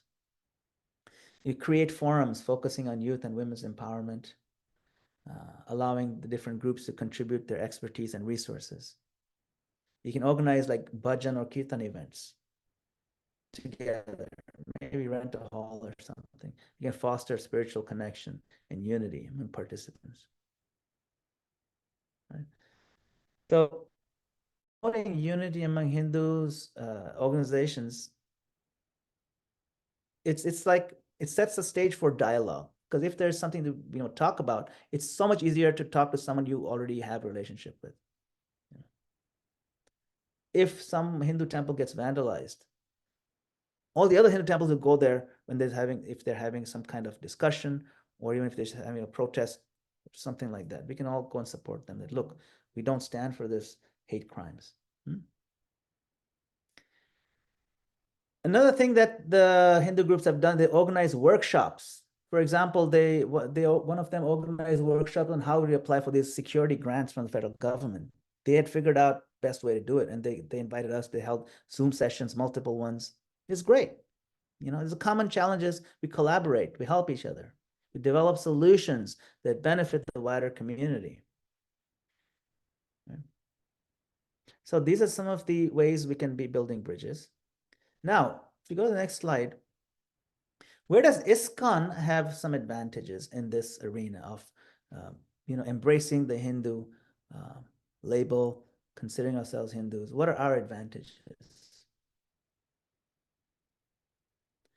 One is that Srila Prabhupada's personal example, his personal purity, and his story, his teaching, this is mind-blowing. If you see how other Hindu leaders have glorified ISKCON, they always glorify Prabhupada's perfect example. It's inescapable. They all love him. They quote Time magazine. Prabhupada accomplished so much at such a later age. They quote so many other books, but everybody universally loves Srila Prabhupada. That's why he's number one in our advantage list over here. He is ISKCON. So his personal example is our flagship, you can say. Second, our philosophy is clear and solid. So many people have joined ISKCON after exploring other Hindu organizations, by the way. Quite a few. I know quite a few personally who tried this group and that group, and they tried it for a couple of years to really explore the philosophy. And only when they came to Prabhupada's books did anything make sense. See, so we have a very clear advantage there. No one can hold a candle to Prabhupada when it comes to the clarity of explaining Vedic truths. You see. And we have a global name brand. This is the result of course, our product sells itself. It's pure. Prabhupada's teachings are pure. But to the extent that we represent Prabhupada and we live with the integrity that he's expected of us, our name brand will get stronger. And it has. Globally now, ISKCON is recognized as a legitimate, growing organization based on timeless values. It's no longer seen in India as like a hippie thing to stay away from, where they're going to trap you in drugs. That's not the image anymore. But it was the image in the 70s and 80s. Even when I joined ISKCON, my parents were like, you got to stay away from those guys. You know, the Hare Krishnas. They were really afraid of Hare Krishnas because the image was so bad. All they knew was Dam Mara Dam, you know, the very famous song where they're smoking pot. You know, there's a movie made by Devananda called Hare Krishna, even when Prabhupada was here, and it showed ISKCON devotees as druggy hippies. And when I started chanting, my mom was like, you got to watch that movie. Stay away from those people. She thought that movie was a documentary, you know. It was really bad. That's how bad our image was. But now it's not that anymore. We have a good name in India and many other places. This is our key advantage. And the fourth one, which is really powerful, is we have ethnic racial diversity. We have people who speak all kinds of languages, people who come from all kinds of races. And I don't think there's any other Hindu organizations that is as deeply rooted in Vedic culture and has this level of diversity. I don't think it's anything nearly as amazing as ISKCON. I mean, it's one of the things that I found very attractive. You know, I mean, when I joined ISKCON, I saw that these Western devotees, they couldn't even pronounce their own spiritual names properly, you know, but they were so enthusiastic and happy. There must be something wonderful about this movement, you know. And so this diversity, it's very powerful. So we have many things to be proud about in ISKCON. And we can proudly also say we're Hindus. Like Prabhupada said, we're promoting Hindu culture. We can join the Hindu circles. We don't have to subscribe to the confusions that Hinduism brings. That's a different thing, because we have our own clarity. But there's nothing wrong in taking that label in the right context for the right purposes. Okay. We can go to the next one. Kumari. There's some of our struggles with the Hindu label, but I'll probably just skip that. The Hindu label, you know, we Hindus or not, that's a struggle. We talked about that already. And in North America today, now we're shifting. You can see the demographics are shifting to make it, we're looking more and more ethnic Indian compared to what we were in the 80s and 90s and so on. So these are some of our struggles, and we are working toward it. You know, we're trying to do more Western outreach and so on. But this is something everyone's keenly aware of. It's not so relevant to us, but something we want to strengthen a little bit in these areas. So that's already happening. Okay? So as communications, let's go to the next slide. In communications, where can ISKCON communications make a difference in this Hindu understanding? We want to educate. We want to educate our communications devotees based on the hermeneutics of Prabhupada's teachings, on a unified message about navigating this Hindu label, when to embrace it, and how to clarify any misunderstandings of it. We want to participate in these interfaith events as Hindus. When called upon to represent Hinduism, we don't shy away from these opportunities. And we bridge the gaps. We reach out and look for areas of united efforts with other Hindus and work hand in hand with other Hindu groups. Other Hindu groups in America are here to stay. And they are growing more and more. Okay. Hindu population in America is 3.3 million, which is about 1%. It's a big number. It might be the biggest Hindu population in the Western world. In terms, I think maybe, I don't know if UK is big. but it's a big 3. UK is bigger. UK is big. Yeah. UK is big. Yeah, it's in millions. Percentage-wise, definitely UK is bigger. But 3.3 million is not something to sneeze at, and we are growing. So it's something to keep that in mind. Yeah. All right. So we'll go to the pitfalls. And the next slide. when we're engaging with other Hindu groups,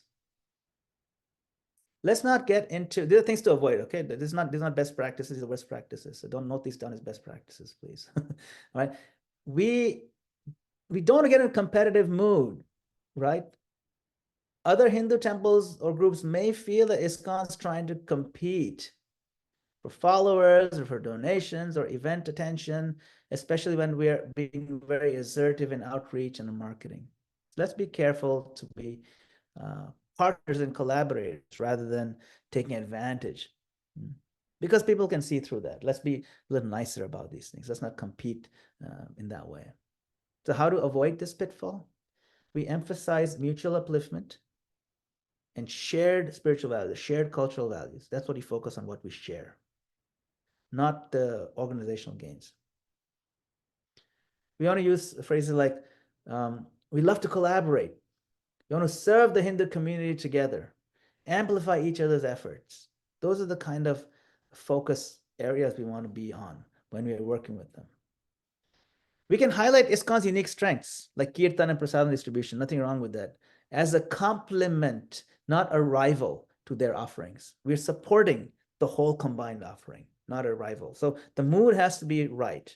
The competitive mood has to be given up. It has to be more of a collaborative mood where we are looking to strengthen each other.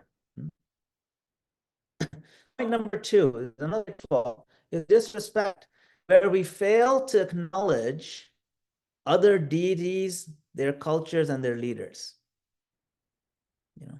So when ISKCON representatives speak only about Krishna or Gaudiya Vaishnavism, may come off as dismissive of the diversity of the various deities, saints, customs honored by the temples.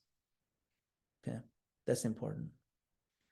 So how do we avoid that? We avoid it by showing genuine interest and respect for their traditions, including attending their festivals when invited and learning about their practices. Like, for example, we have a very good relationship with the Bhakts people over here, the Swaminarayan people. And, we attend their festivals and they come to ours. When we had the Bangladesh issue last year, so many of those Hindu groups came to us because they knew us as a point, like they knew me as a point person. And they called me and they heard, hey, this Bangladesh, you're having Bangladesh gathering, we'll come to support you, because we didn't shy away from going to visit their temples during their events. Now they're looking for opportunities to come and bolster our efforts as well. And this happens spontaneously. We acknowledge their rituals, we acknowledge their philosophies in certain ways, we acknowledge their Murti worship with sensitivity, while still staying aligned with ISKCON Siddhanta. We don't have to give up our Siddhanta. We can respect them because that's what they're doing. It's fine.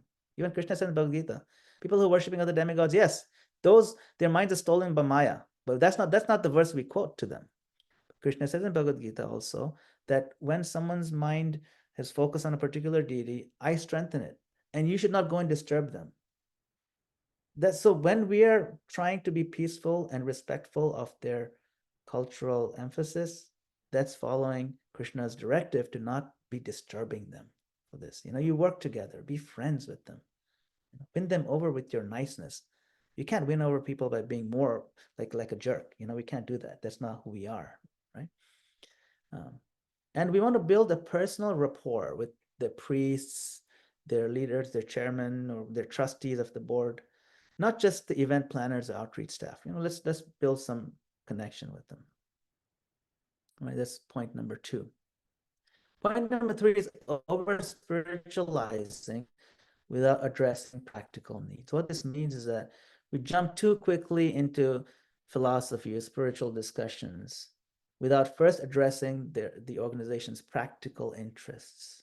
For example, youth programs, let's talk about that. Interfaith standing, let's talk about that. Cultural preservation, let's talk about that. We want to make sure we align on everyone's needs, interests, and concerns. And so this is a pitfall we want to watch out for. All right. And then the last one is a pitfall of lack of follow-up or lack of consistency. Sometimes initially they can have meetings that go well, but there's no structured follow-up or long-term plan to maintain the relationship. Relationships stall or they become superficial and then they kind of fizzle out. So how do we avoid that?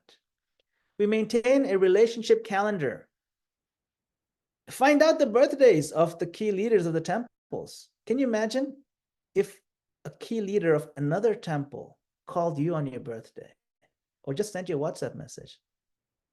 How would you feel? You would be like, wow, this, and it takes no effort at all practically. No? So what I do is like I have a Google sheet and I put all my calendar stuff in it and I put people's birthdays on there. And so every day when I'm looking, oh, there's like 4 people's birthdays today. And it takes like no time at all, just send a quick note on WhatsApp. And they're so happy. And they start a conversation. And it renews the relationship. So create a relationship calendar, right? That includes the birthdays, their major festivals. Like see, Ram Navami is a big festival for us. But for the Swaminarayan people, Ram Navami is their biggest festival. It's even bigger than Janmashtami because their founder, Swaminarayan, was born on Ram Navami. So like for them, it's huge, you know? So we kind of call them on that day, right? So maintain a relationship with them, but long term, like a little bit more effort. Assign a point of contact devotee. We need a communications recruited devotee who knows how to deal with these things in your center. This way they're constantly keeping ISKCON in their orbit, in the other people's orbit, and keeping their stuff in our orbit. And then, of course, you want to send thank you notes, Diwali greetings, and so on. Build trust over time.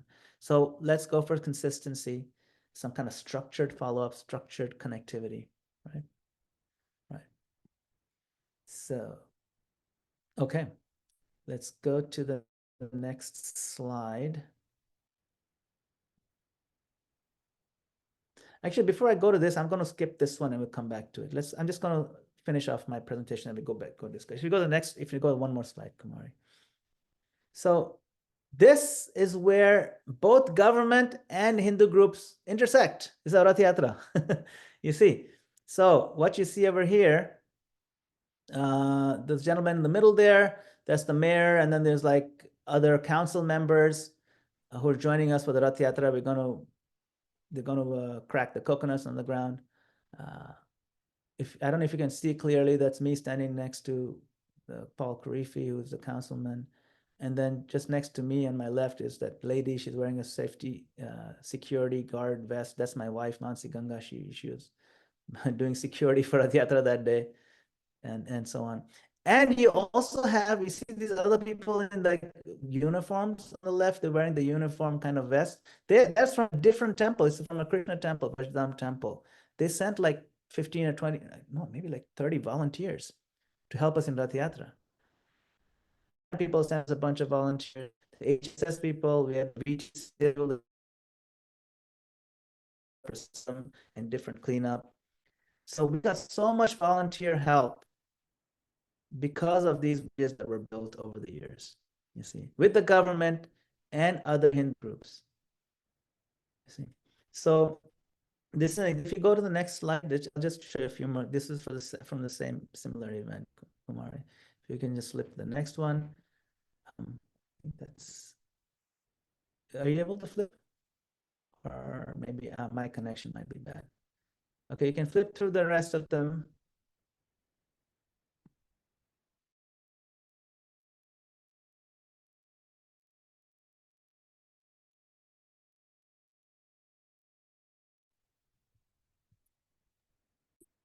Did we lose him? Looks like we lost him. Yeah, okay. So it looks like he was giving Okay, some. yeah, I got kicked out Oh, again. there you are. You're back. This Yeah, one I looks got like kicked a out new again, temple or sorry. something. But yes, or- let's just, I just want to talk a little bit about this. So here we see that's our new temple that we're building. It's a lot more than this picture. This picture was taken like 3 years ago. We're much closer to what it looks like on the top left now. But we got so much help from the government because of those connections in this building process. And we're having this Rath Yatra festival, and we culminated the Rath Yatra festival right at the construction site so people can see the temple. And this is a good fundraiser for us too, because everybody sees what's going on and people came forward and give donations and things like that. People want to be engaged, you know. So this is just a summary of the advantages of really connecting with the different government groups and the Hindu groups, okay? So And then if you go to the next slide, Kumari, I just wanted to kind of remind everyone of the different resources we have. There's ISKCON communication starter kits that we can share with you. These are like very nicely curated best practices on how to connect with key audiences, media, interfaith neighbors, yoga community, right? Internal congregation. And our website is communicate.org. Our contact information is there if you want to reach out to us. Under the directory there. And if you go to the one more slide, and I'll conclude, and then we can come back to discussion. In conclusion, establish nurturing relationships with governments and Hindu organizations is the key to strengthening community ties. When we employ strategic communication, when you're respecting diversity and you're facilitating collaborative events, ISKCON effectively positions itself as a vital part of the cultural and civic landscape. Our role as connectors between various stakeholders enables us to leave a positive, lasting impact on the community we serve. Thank you very much. Hare Krishna. So we can have some discussions now. I think my internet is still on the fritz, but we can continue and go back to the question. What is the top concern for local Hindu group in your area? Where is it fit in, and how can you help? Right, so we can open it up for discussion. There's also some comments in the chat if anyone wants to discuss those as well. Anutama Prabhu can also, I think Anutama Prabhu also shared some comments. He says, I introduce myself as a Vaishnava Hindu. True, and avoids misunderstanding. If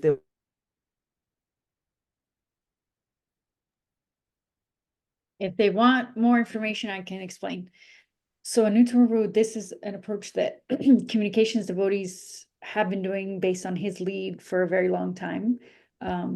I don't see everyone's faces, but I'm sure there's some discussion on the Hindu, are we Hindu or not, that maybe is worth discussing here, because I know that's a key aspect that a lot of devotees grapple with. From the communications perspective, as we've shared, we take it as an opportunity like any other, let's say, preaching outreach. There are opportunities, and we're not, and at the same time saying in integrity, we do believe there are, Srila Prabhupada would do the same and take opportunities to say we are Hindu or we're not based on the time, place, circumstance. Number 2, Sutra of Communications. Thomas, do you want to add something there? Well, I just asked a question for Madana-gopāla, but while we're waiting for him, maybe anyone on the call can chime in. And that's, what's your elevator pitch? 60 seconds when someone asks, are you all Hindus? Because we say we're a Hindu Vaishnava, we've already now introduced a completely new term that people don't know, which is Vaishnava. So I'm just kind of curious how people can communicate that succinctly without introducing a lot of terms that people don't have categories for yet, like Vaishnava, lineages, and so on. So how do people respond if they're asked that question? Are you Hindus? You want to respond to Torbu? I can also go ahead. Yeah, I would start out with a question. Thomas, are you going from the first floor to the second floor in this elevator, or the first floor to the 60th floor? We're on an express elevator to 64th floor, so you've got up to 90 seconds, I think. Yes, I say I'm a member of the Hare Krishna tradition as part of the broader Hindu culture. That's the one floor answer. You know. Could you please repeat that? I'm a Hare Krishna devotee, member of the International Society for Krishna Consciousness, part of the broader Hindu culture. And it really depends the context. I mean, we all know. I mean, the first teaching of the Bhagavad Gita is where we get tripped up. We're not the body. I mean, how you can be a Hindu if you're not the body? How can you be a Christian if you're not the body? We tell people I'm not even male, I'm not a female, and it doesn't mean I'm trans. I'm not this body, right? I'm not American, I'm not Indian, I'm not dark-haired or no-haired or tall, or so most people don't. That's a very deep philosophical statement for most people. So when they ask you, who do you represent? So I think there's 2 things. One is philosophically, we know we're not Hindu. Prabhupada, that's where Prabhupada says we're not Hindu. He says we're not Hindu, we're not Christian, we're not Muslim, we're spirit soul, we're servants of Krishna. So from a philosophical point, that is there. But from a historical point of view, the Vaishnava tradition comes out of what is the Vedic culture, which has today become known as Hindu. I mean, I've got one lecture, Prabhupada says that, this Vedic culture today is known as Hindu. That is another thing. And then he goes on. So it depends if we're it depends who we're speaking to, what the audience is. If you meet a bunch of Hindu people, you explain them we're Vaishnavas. Oh, okay, get it. If you meet a bunch of Vaishnavas, you explain we're Gaudiya Vaishnavas. If you meet Gaudiya Vaishnavas, you explain we're followers of Prabhupada. If you meet followers of Prabhupada, you explain we're members of ISKCON. If you meet members of ISKCON, you tell them I'm with such and such a temple and I was initiated by so-and-so, right? It all depends. But I think my general answer is always I'm a Vaishnav Hindu. I'm a member of ISKCON, the International Society for Krishna Consciousness, which takes up at least one floor, just getting that out, International Society for Krishna Consciousness. And, it's part of the broader Hindu culture. Thank you. And I always give and people like from a Western background, they look a little confused. I'll say, well, just like you may be a Mormon, but you're still a Christian, doesn't mean you believe in the Pope. So and then they go, oh yeah, we have a lot of diversity within our Western conceptions as well. I mean, within Judaism, right? There's Orthodox, there's conservatives, there's Reform, there's some newer ones. So they also have some difference of opinion, and they don't all agree. And it helps to have a couple Jewish jokes and Hindu jokes and Hare Krishna jokes up your sleeve that you can kind of share with people to help them understand. Can you please share some jokes? Thank you. We Can want you please to share some catalog the jokes? jokes to use them, you see?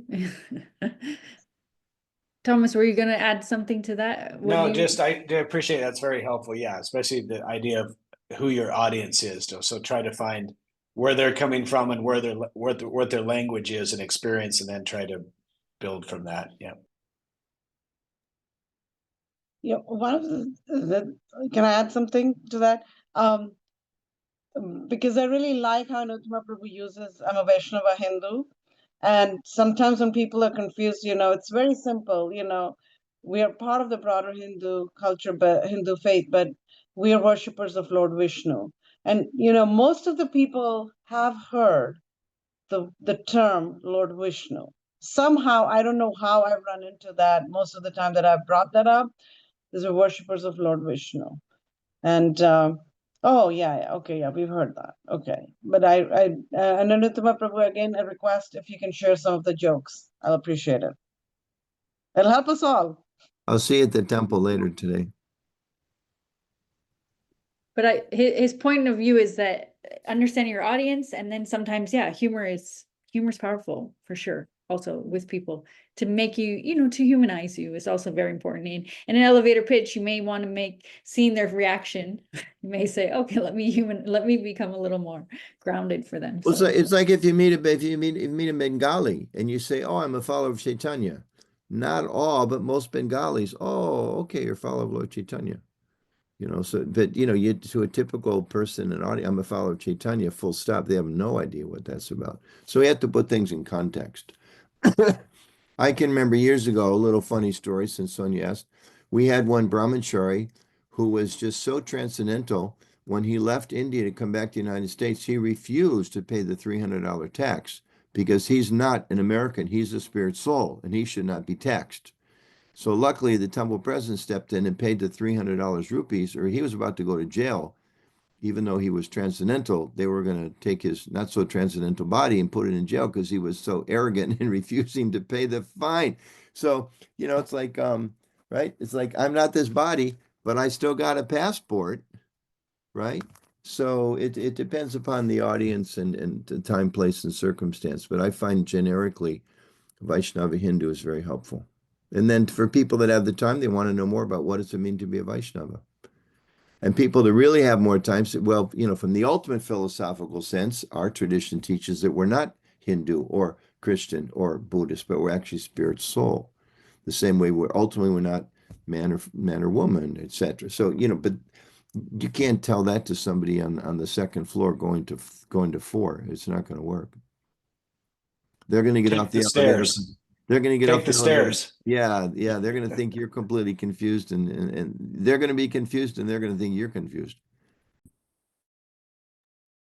Does anyone feel uncomfortable taking back "We are Hindu" to your temples as a communications perspective? We've heard it. It's not shocking to us. We know we often have to be the ministry to say, well, we are Hindu, we're not Hindu, and make that distinction. Is there any more questions that you need answered so you can feel comfortable joining, maybe doing some work with Hindu groups and saying very clearly, we're Hindu, we're not Hindu? Let me just add this real quickly. Sometimes people ask me, are you Hindu? My answer is yes, I'm a Vaishnava. Just like someone may say, are you Christian? Yes, I'm Catholic.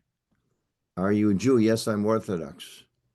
You know, are you a Baptist? Yes, I'm First Baptist or Southern Baptist or American Baptist, right? Even they know there's no such thing as Baptist. Which kind of Baptist are you? So, you know.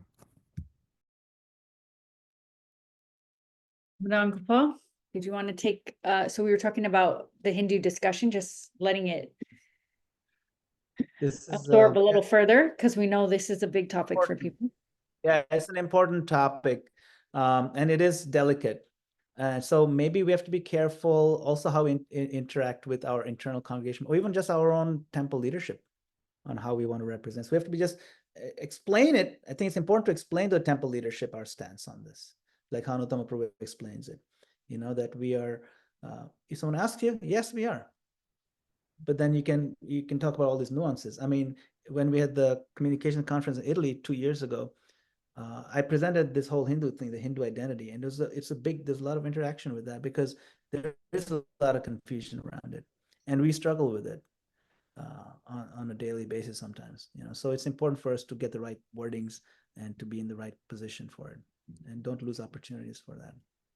You know, with quite a few hands, we have Thomas Prabhu and Gadai Gauranga Prabhu. Thomas? I think Thomas just left it up. Go ahead, Gadai Gauranga. Yeah, sure. Hare Krishna Prabhu, very nice presentation. It cleared so many questions of mine. I would like to know the situations where we might end up, even though we are being respectful and cooperative, and we might sometimes end up with other Hindu organizations, the conflict of, the ideologies. So how do we better handle with it? Because when I recently relocated to Chicago area, before that I was in Dallas area. I used to stay near a Hindu temple. They have one of the most beautiful Jagannath deities, and they do Radha Yatra every year, and they attract a lot of Hindu people. And within a short span of time, it gained momentum, and almost 2,000 people started to come. And I had a conversation with one of the priests in the temple, and he has even though he respects our ISKCON, and he really have a high regard for it, but sometimes he doesn't agree about single-pointedly worshipping Krishna and ignoring all the demigods. He said, and even though I quote from Bhagavatam, okay, in order to nurture the tree, it's okay to just pour water to the tree. All the branches will grow up. I give this spiritual references, but he has some disagreement with it, and he believes that we need to have a balanced life. We are not very pure. We are not in that elevated stage. Until we reach that, we have to do all these yajnas and also satisfy other demigods and all such like that. But we had a very long conversation. But I still a good friend of him, and we are still in good terms. But what I see is but I see his influence over on propagating that, and only on that aspect disagreeing on this aspect. So similarly, what if we come up across when we are socializing of course it is on a one-on-one conversation. What if we are in a big group, like with other religious organization, we had an open conversation, how we successfully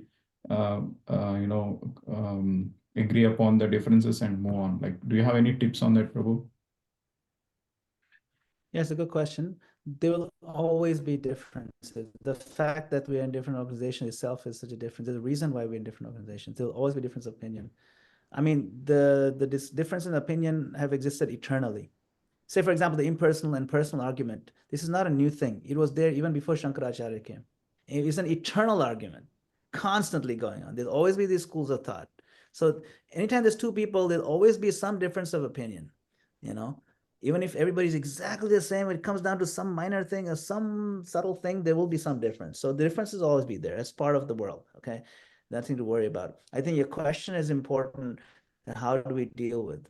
So it's like, for example, if you're in interfaith dialogue, we have people of different faiths and traditions coming together on the same stage, and they're talking very nicely to each other. They're not like punching each other, right? It's a dialogue, isn't it? So what is the point of that? Why are we even doing it if there's so many differences? To find areas of common ground, you know? That's the point. Like, why are we having a conversation? Why do I have a conversation with another Catholic who is interested in me and I'm interested in him? Why? I'm interested, what is that compels an average person to come and participate in your program? Like, what is it compels them to really embrace your offering? That's what I want to know. And he also wants to know the same thing. What is it about what you're offering that compels people to take it up? That's all. And if I can just say from that point of view, that this is part of our culture, and this is the philosophy, and people find this aspect compelling, and some other people find this aspect compelling, or cultural aspect, whatever. And we respect each other's offerings to the community. You see, so you find common grounds, and you can, I understand now, makes sense why someone would be so happy to be in your circle, you know? So that's the whole point of dialogue, is to enrich each other's understanding, to find opportunity to respect, and also to find common ground and to see that, wow, actually it makes sense why God would also want to do it this way, you know, so respect. Anuttam Prabhu has a lot more experience in this area. No, I just want to add one thing. There was very good points you made. Sometimes it just helps to preface what you say by, according to our tradition, Yeah. according to Gaudiya Vaishnava tradition, according to ISKCON's understanding, depending on the audience, because that way, you know, we have a little bit of a tendency from our own internal conversations. You know, Jivatappa Prabhu will give a Bhagavatam class, and I'll raise the point and say, well, I don't know if I agree with that, Prabhu, because in the 10th canto of the Bhagavatam, Prabhupada says this, and then he's got to respect it. It kind of gets into, and in a sense, because we're trying to go deeper in our understanding of Krishna consciousness. But really what you're asking is an interfaith question. When you speak to somebody from another tradition, for instance, we've all had the kind, you know, somebody will come up, hey, you know, Jesus Christ is the Son of God, and there's no other way to approach, you know. So if they're really stuck, okay, well, that's very nice. Have a nice day. You can't talk with that person at all.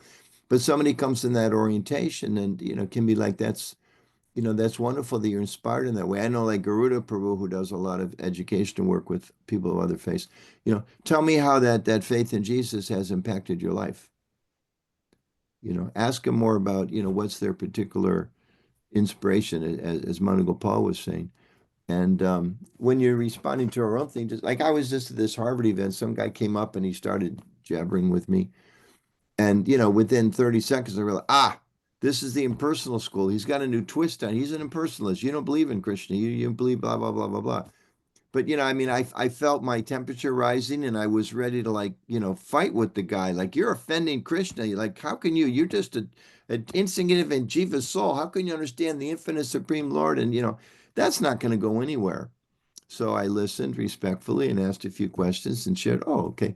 Well, according to the Vaishnava school of thought, we emphasize this particular understanding. But, and, you know, the goal, we remained friends. Which is really, I think, as Madana-gopāla is saying, the most important thing. So don't, especially in interfaith, it's right. I mean, you can go, Kumari's going to talk about resources again in a minute. You can look at ISKCON's statement about relationship with people with faith in God. And it specifically said, don't feel you have to defeat everybody. We're a little bit trained in that. But in terms of communications work, that doesn't work. You know, if you're trying to build a relation with your neighbor and you get a big fight about whether the tree branch fell on your side of the fence or his side of the fence, you end up fighting over it. You're the communication guy. You're supposed to come out and work that out. You're not the fighter. That's maybe somebody else's job, maybe nobody's job, but it's definitely not our job. Yes, Kumari, go ahead. Thank you very much. Sorry, I thought someone else had. Yeah, just again, our service, I just want to emphasize, it's hard playing devil's advocate here. It's hard because we hear Prabhupada fighting the impersonalists, where, that's something the new bhaktas just, I think, really love when they join, is this academic fight that you get Srila Prabhupada really kind of promoting. However, as communications people, which Srila Prabhupada was also, he had so many hats. He had so many values that he shared with society through different personalities and different traits that he had to offer. And when he was in his communications mode, fighting and making the scholarly debate about which was right was not often the case. So we're taking that Leela, or excuse me, rasa of Srila Prabhupada, and we're passing that on. So if that's not really your vibe, let's say, it's not what you like to do, then maybe communications isn't, not speaking to you, Prabhu, but just if you meet somebody who wants to fight philosophically with others about us being the best, I would not recommend them as a communications devotee. There are other avenues. Again, I'm not sure what they are, but there are other avenues available for those devotees. So just something to think about. That's not our seva. That's not our service. I'll just add this little story, Kumari. In our Vaishnava Christian dialogue in DC, for a few years, we tried to expand it by inviting some members of the what's some the I'm blanking out because we haven't seen Mayavadi so long. Madhva Sampradaya. Yeah, yeah. And their whole thing is fight, fight, fight, beat, beat, beat, crush, crush, crush, defeat, defeat, defeat. And we had a couple of their people come a couple of years like, this isn't working. Like they don't want a dialogue. Everything comes out of the other side's mouth. They got like 3 quotes to show how you're wrong according to our guy. And, everybody knows we can defeat each other from our sources, right? That's why we believe in Krishna, because we're going to defeat you with what Krishna says, and whatever, you have that Muhammad said, we disregard that if it disagrees with Krishna. But this is for a little bit more mature conversation, understanding that there's certain scope for those kind of jousting philosophically, but this isn't it, what we're talking about here.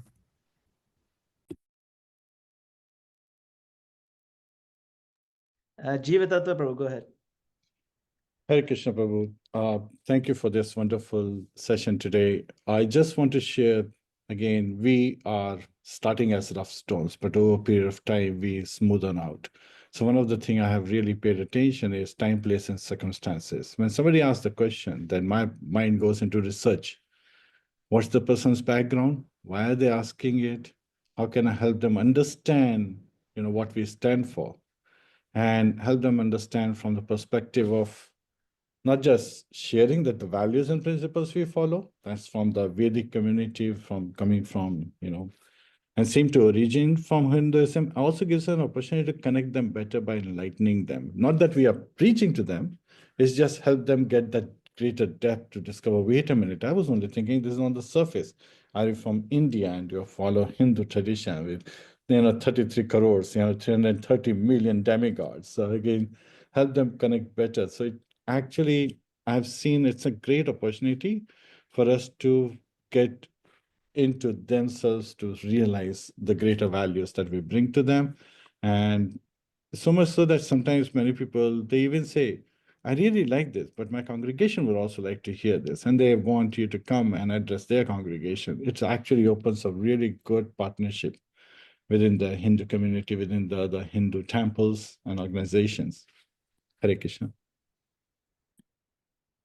Yes, thank you so much. That's very important, the time, place, circumstance. What is the motivation of that person asking? What is their sense? What is the energy? All those things it's so nuanced. It's a very important point. Thank you, Prabhu. Excellent point. Yes. Okay. Well, Sonia Mataji, yeah, I think she has her hand up. I'm going to have to take leave in 1 minute. So I'm going to offer my obeisances to all of you because I have to attend another program. But thank you all for your kind attention. Well, before you leave, please say some closing words and advice for us all. Just some one nugget before you go. Yes, one quick nugget is that when we deal with government folks and when we are working with the Hindu groups, let us first pray deeply into lotus feet of Lord Nityananda and Lord Chaitanya Mahaprabhu and lotus feet of Srila Prabhupada, that please empower me to say the right things. Let me represent your hearts properly to these people who are going to make or break us. Let me be loyal to you, and let me be useful in your service. If we go with that mindset, the Lord will certainly give you the right words. So that's what I can say. Thank you all very much. Srila Prabhupada ki jai. Hare Krishna. Thank you so much. Thank you. Yeah, That's very important. Thank you, Madana-gopāla Prabhu. he's at a work event. Many of us still working professionals. I plan to do this until retirement though, and then one day this will be all I do. That's my career plan with communications. So we have 11:47. We can take our break now if we'd like, just to let that churn and come back with questions. And Anuta Prabhu is going to take it from there, and I'll finish the day with our resources. We can go into them if we have time, and I can click through with things so you can really see what we have available for you online. But of course, ourselves, we're also available because some of it may need some further discussion for your centers.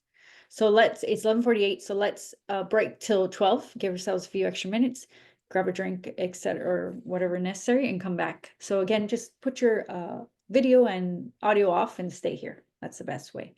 Thank you so much. Hare Krishna. Hare Krishna.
Hare Krishna, everyone. Welcome back. Give everyone a minute or so to come back. I'll just mention to Thomas on the side, I just saw a post from Gopi Gita, who does all those books on parenting. Her son just won some big super award for building a drone as a young engineer. And I just during the break asked her to send it to you, and that possibly we can turn that into a story. It's pretty cool, you know. Hare Krishna kid wins some big national award for I saw that. Yeah, I think it's even international, maybe even international. international. It could Yeah, be. I there's some just skimmed it. So once you reach out to her, I think that I those will do. important Yeah, I things. think this might be one of many because I've reached out to her previously about doing one with her son. So I think he's been in several competitions. He has. I don't have we done stories previously? No, I tried to do a story with her earlier, but she's really busy, I think, and I never did hear Well, back from her on it. But If you get her post, and then you can probably, you know, internalize it a little bit, and you know it's a mommy post, but you know right, you know she has every right to be proud of her son, and at the same time absolutely. make it a little more broader, you know. Hare Krishna. So Kumar, should I jump in here a little Yeah, bit? I think everyone who's planning to continue with us for the rest of the day is here. So we have an hour, so let's get through yours and mine, and we'll have some more question time, and we can finish early if that's the case. We'll finish a few minutes. You know, it would be helpful for me because Chaitanya Charan Prabhu is speaking in the DC temple today, and the lecture starts at 1. So if I could leave around 12:30. And there's also a chance there's an NPR reporter coming today at 1 also. So Oh, exciting. Okay, yeah. So let's see how much time we need to finish up for the day. Go ahead. okay. G'day Garunga has a partner in communications there with him for this session. Who's joining us, G'day Prabhu? Hare Krishna Prabhu, this is my little son, Govind Raj. He's 2 We years can't see him. We only see the top of his head. old. Let me adjust the camera. He's You too have short. you have to do Lion King style. Hi, Bo Govindaraj Prabhu. There we go. Hey, Oh, wow. he's so cute. Oh my goodness. Oh, say Haribol, Gondras. Haribol. How old is he? He is 2 years old, Prabhu. 2 years. Very Oh, good. two. Great. Kamari, how old is your son? 2 months? 2 months. 2 months. Okay. He's sleeping. Okay. So, again, thank you for being here with us. I think it's been kind of a good overview, and I really appreciated the slides that Madana-gopāla put together. I think Kumari's going to share those with all of us upon request.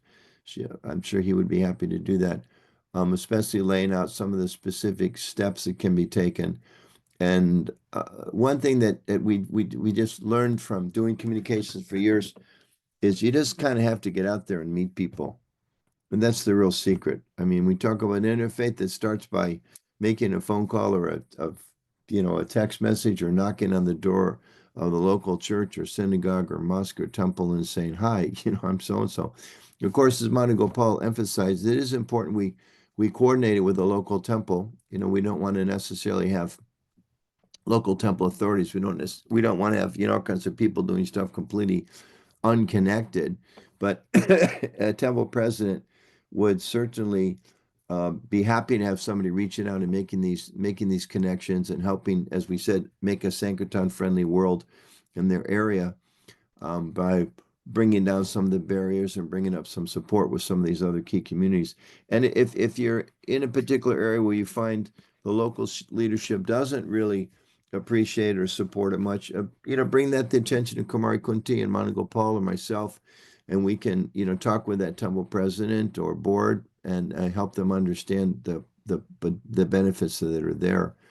And certainly there will be like situations. In fact, we're working on this right now. The GBC created just a month ago a global crisis response team, which is very, connected very much with what communications work does. In fact, I'm on that team. A communications leader for England is there, and the communication director for West India is there, and the global executive support office director, who's a former communications director of South America, they're all on the small team. So I just mentioned that in terms of we're going to be creating a little more clarity on protocol, who can speak, making it clear in terms of what are the talking points. And many times the communications devotee let's say even me, okay, I'm a GBC, but like on a local level, you know, I may assist whatever I can in communications for the DC temple, but if somebody comes, it's the temple president's the person that they need to speak to. And if somebody comes and they want to do a story about youth outreach, well, then they need to talk to the Sunday school teacher and the youth coordinator and things like that. So it's really kind of a team effort. So I just want to emphasize that. Kamar, I thought maybe I could just share a couple stories. Maybe I'll do that for 5 or 10 minutes or so. A couple, which hopefully going to give some examples of how you can just kind of get out and do stuff. One thing I remember, Sonia, I don't know if you were in DC at this point in time. Jiva Top, I know you were not there yet. When I first moved to Washington, D.C., I think the year was 1993, the devotee who was in charge of Rath Yatra came in. I mean, it was one of the weirdest experiences I've ever had in my life.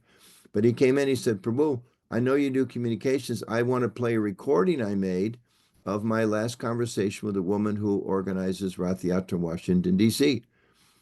And I thought, well, this is strange. Sure. So the old-fashioned tape player, right? He pushes play. And he's talking to this woman on the phone, and they a little bit of tension there, which builds and builds and builds and builds and builds, and he starts yelling, and she starts yelling, and she slams the phone on him. I thought, you know, are you here like begging my help? Are you realizing that you're completely incompetent to do this, and I should take over, or what? I couldn't figure out. I still to this day I don't know what was going on. But either way, I jumped in, I got involved, and called the lady up, and we had to have meetings, and we brought some senior members of our Indian community whose their message was this is an authentic festival, cultural festival. We had a lawyer there, so they understood that we're serious about protecting our religious freedom. And I was there to explain that we we can be cooperative people, and I really, really, really apologize for this nut who was talking to you previously, and he won't ever do so again. And we made really clear that Prabhu never dealt with anybody again, because he not only lacked communication skills, he had it completely backwards, was making more enemies than he was friends. So it all worked out, but it was some give and take. They had legitimate complaints. They said, well, you know, this is a big parade. It's not just your Rath Yatra. It's the 4th of July parade, and your people stop along the way. We can't do that. It's a parade. You got to keep moving. Okay, check the box. We won't do that again. You people throw food from the top of your cart, you know, after, 150 horses have been down the street in front of you. And it's not only a violation of health standards, it kind of freaks people out. Okay, we won't do that. You know, you people don't understand that it's a parade, and you got people with baby carriages and water bottles, and okay, we'll have people with uniforms. So we were able, and then by compromising, we still have Rath Yatra, which is critical. We still have the chanting. We still have devotees there. We still have Lord Jagannath. The essential aspects of it were there.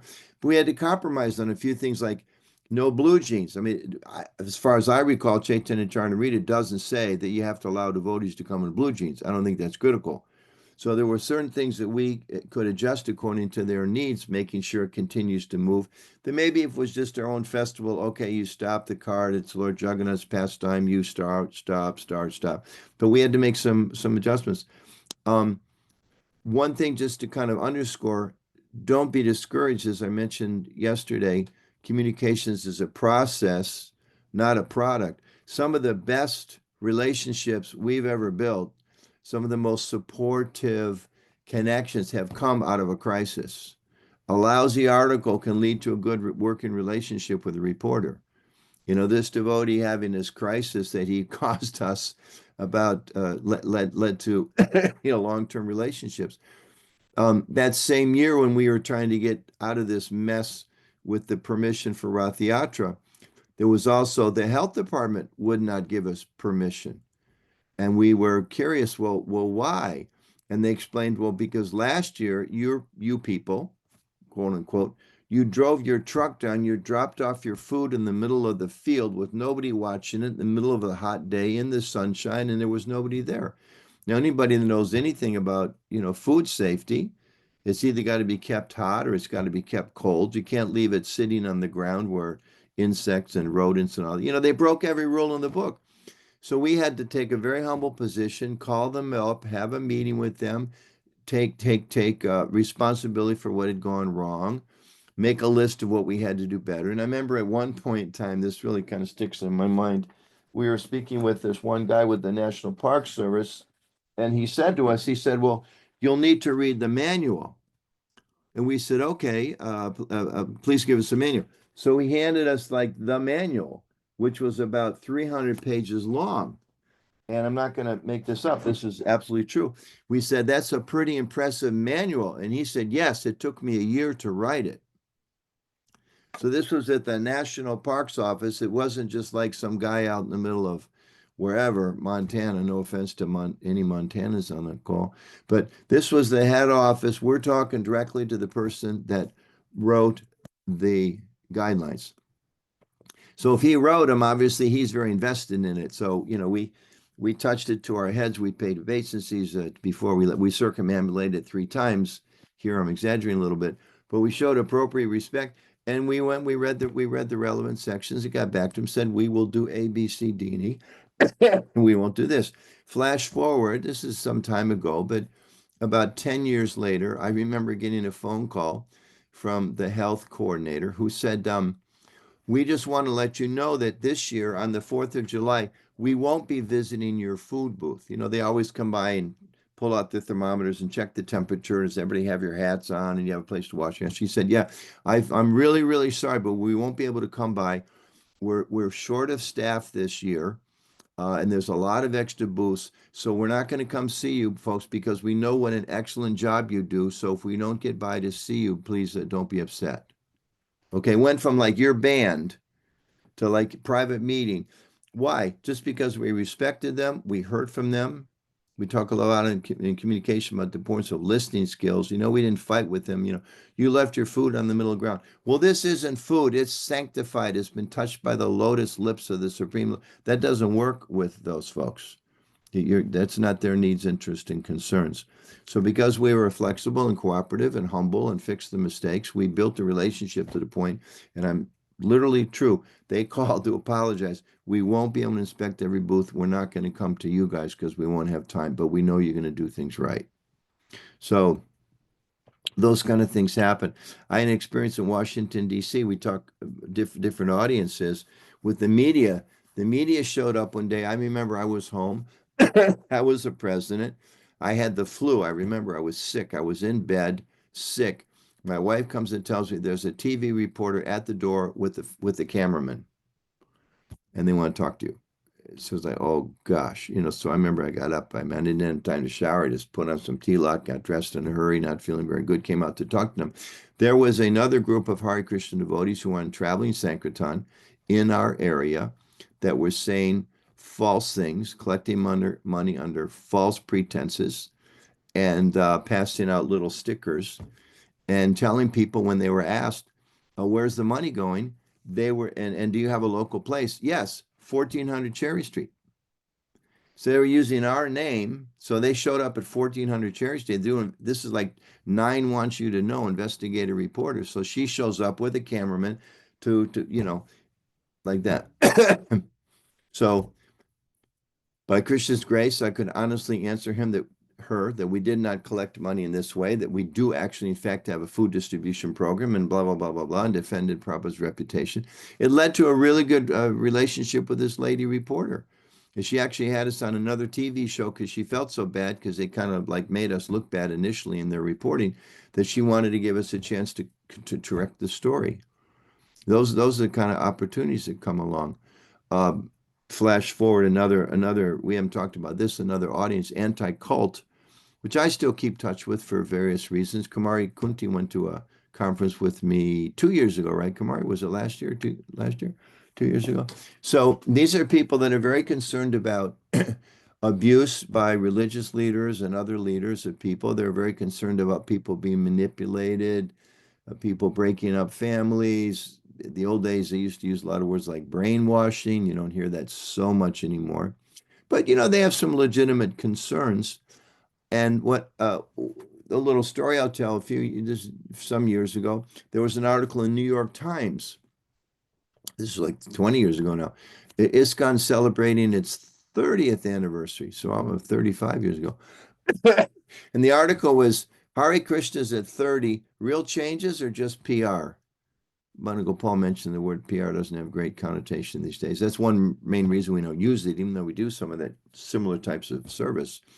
Mukunda Maharaj said when I first started doing this work years ago, don't use that term. So we don't use that term. So they wrote, so I called the reporter up because this is like the New York Times. This is, in those days, no social media. This is a very, very, very important outlet. I called the reporter up, and I remember he told me, I said, Gus Nieberg was the name. I said, this is a story about Hare Krishnas. It's not about kidnapping or anti-cult people or we did something wrong. Your story is about it's our 30th anniversary and the maturing of the movement and all of that. I'd given him all these talking points. I said, Gus, why did you have to quote that group in our story? He told me, quote, he said, it's out there in Nutama. You should deal with it. End quote. I still remember today. That's what he told me. New York Times, you got to take seriously. So I said, okay, give me the name of this lady who he quoted. So he gave me her number. I called her. She was a little shocked that I'd called her, Hare Krishna, on the phone. Hey, I'm calling you about this, So she put me in touch with the man who was the executive director of what was then called the American Family Foundation. He said, okay, why don't we meet? He said, actually, first of all, I said, well, why don't you help us we're doing a psychological study of different organizations. Why don't you open your doors to the Hare Krishnas? And I told him, I said, well, let's have a conversation first. Let's build the relationship because, you don't trust, I didn't say this, but you don't trust us. I don't trust you yet. Let's, one step at a time here. Let's be realistic. So it happened to be a conference right down the street from where I was living at that time at the National Institute of Health. We went there. I brought along, again, think in terms of their needs, interests, and concerns, what their values are. I brought along Haridas Prabhu, Harvey Stemple, who was wearing his suit coat, who at that time was a PhD student he got a degree in not social work, but counseling or something like that. So again, thinking in terms of, they think of at those areas, especially the Hare Krishnas in a very stereotypical way, and not that we have professional people in our organization, all that. So I met them and they met us, and we made I don't want to say friendships yet, but acquaintance. I'll tell this part of the story because people like this. You've all heard of, have you heard of Ted Patrick? Raise your hand if you have not heard of Ted Patrick. Anybody not heard of Ted Patrick? Okay. So Ted Patrick was one of the people who was one of the most famous of the, quote, deprogrammers, which meant if there was a group that was a little controversial or sometimes there was lack of understanding who they were, the parents didn't want their kid in that group. He would kidnap people and take them away and basically psychologically and physically torture them. Although, and he kidnapped Catholics. He kept, young women that joined a cloistered Catholic order. He would kidnap them, take them away, lock them up, tell them all the terrible things about the Catholic Church and question their faith in the Bible, blah, blah, blah, and, quote, deprogram them, try to break their faith. And he was doing this to a few Hare Krishnas as well. So anyway, that was him. This was right after Kirtanananda Swami had been expelled from ISKCON in New Vrindavan, a few years after that. So we go to this dinner thing, a vegetarian restaurant with these people. So we sit down, we're trying to build some relationship because these are people that can really hurt us and are hurting us. No hope at that time that they could maybe help us, but they were really possibly could hurt us. So we sat down. So their first question, as I remember, was, how is Kirtanananda Swami doing? That was a question to me, who'd been kicked out of ISKCON 10 years before. So I remember literally kind of clearing my throat, and I think my probably turned a little red. My temperature went up. My face felt flushed. I said, well, actually, Kirtanananda is no longer a member of our organization. And we don't agree with a lot of the things that he did. In fact, he's been expelled. And in fact, he went to jail, and we helped put him in jail. So because he was breaking our basic principles of ethics and what a real spiritual leader should be. And somehow or other, they didn't know that. I was really shocked. But they were like, wow, that's very interesting information. Thank you. So, drink another sip of your tomato soup. And then I asked them, how's Ted Patrick doing? And they and they cleared their throats. Their faces turned a little red. They were a little uncomfortable in their seats. And they said, well, actually, we don't work with Ted Patrick anymore because he broke the law. And he was actually doing things that we don't support. We don't agree with. We definitely don't agree with him today. he went to jail, which you may know, and he's not a member of our organization. At which point we could say basically, hey, we need to talk, don't we? You know, we got our issues, we've got our history, we've had our bad people or people that went bad, okay, that did bad things. You've had it too. Sounds like we're all human beings here around the table. Let's talk. And from that point, a couple years later, we went to the national convention, and devotees have been going to their conferences for years. It's not that everybody there accepts us as a legitimate, bona fide, ancient Vaishnav tradition and all those kind of things, but there's scope for conversation. And I'm actually going to a conference, their conference in Montreal in July, and I'm making a presentation. I've done a few before. My presentation this year is basically, you guys have been studying deviant behavior, leadership abuse, how religious organizations and others can mislead people. Why don't you go positive instead of just helping people that left organizations? Why don't you go more positive and talk about, here's the things we've learned studying human communities for 40 years. Here's what you all need to do to watch out for. You need checks and balances on this. You need to check in with followers in this way. You need to make sure this is clearly part of what you publicly teach, et cetera, et cetera, et cetera. So that's I'm making a pitch. And actually, they contacted me and they said, you know, your abstract's a little negative. You know, you send your preliminary ideas of what you can present. So I tweaked it a little bit so it didn't sound so critical. But I'm going to make that presentation. You've done some good work in understanding how groups can be deviated and leaders can abuse their power. Why not turn that into a more proactive way of talking to organizations before they have problems? Don't get the followers, the ex-members that were hurt. Why don't you talk to the organizations and minimize the hurt in advance? So just share that. And it just is, you know, a few examples of things that we can all do, local level, wherever we are. We can reach out. As Madana-gopāla was presenting, as I talked about yesterday, understand who's the key audiences, who can help us, who can hurt us. Trying to understand, doing some research, what are their needs, interests, and concerns? How can we build relationships and work cooperatively? Even like with, you know, these anti-cult people say, well, what do we have in common with them? Well, they're worried about families. We're also worried about families. They're concerned about abusive leaders. Well, anybody in ISKCON isn't worried about abusive leaders. You haven't read the history very well. You know, we have to be acute. We not just about them, about us. We're concerned, you know, how do I make sure I don't, power doesn't go to my head, whatever my role is. I'm the assistant pot washer in the temple. I've got to make sure I don't abuse the assistant to the assistant pot washer with my prestige and power and all of that. So I think it's a good opportunity for us to go out and meet other people and build positive relationships and learn from them as well. So those are just a couple stories. Kumar, maybe I'll stop there and just see if there's any questions that you might have on any of that. Yeah, we have questions, and we have that we could leave your section on a great note with the Harvard conference if you wanted to share the few-minute clip there. Any questions anyone wants to ask, maybe even about the anti-cult?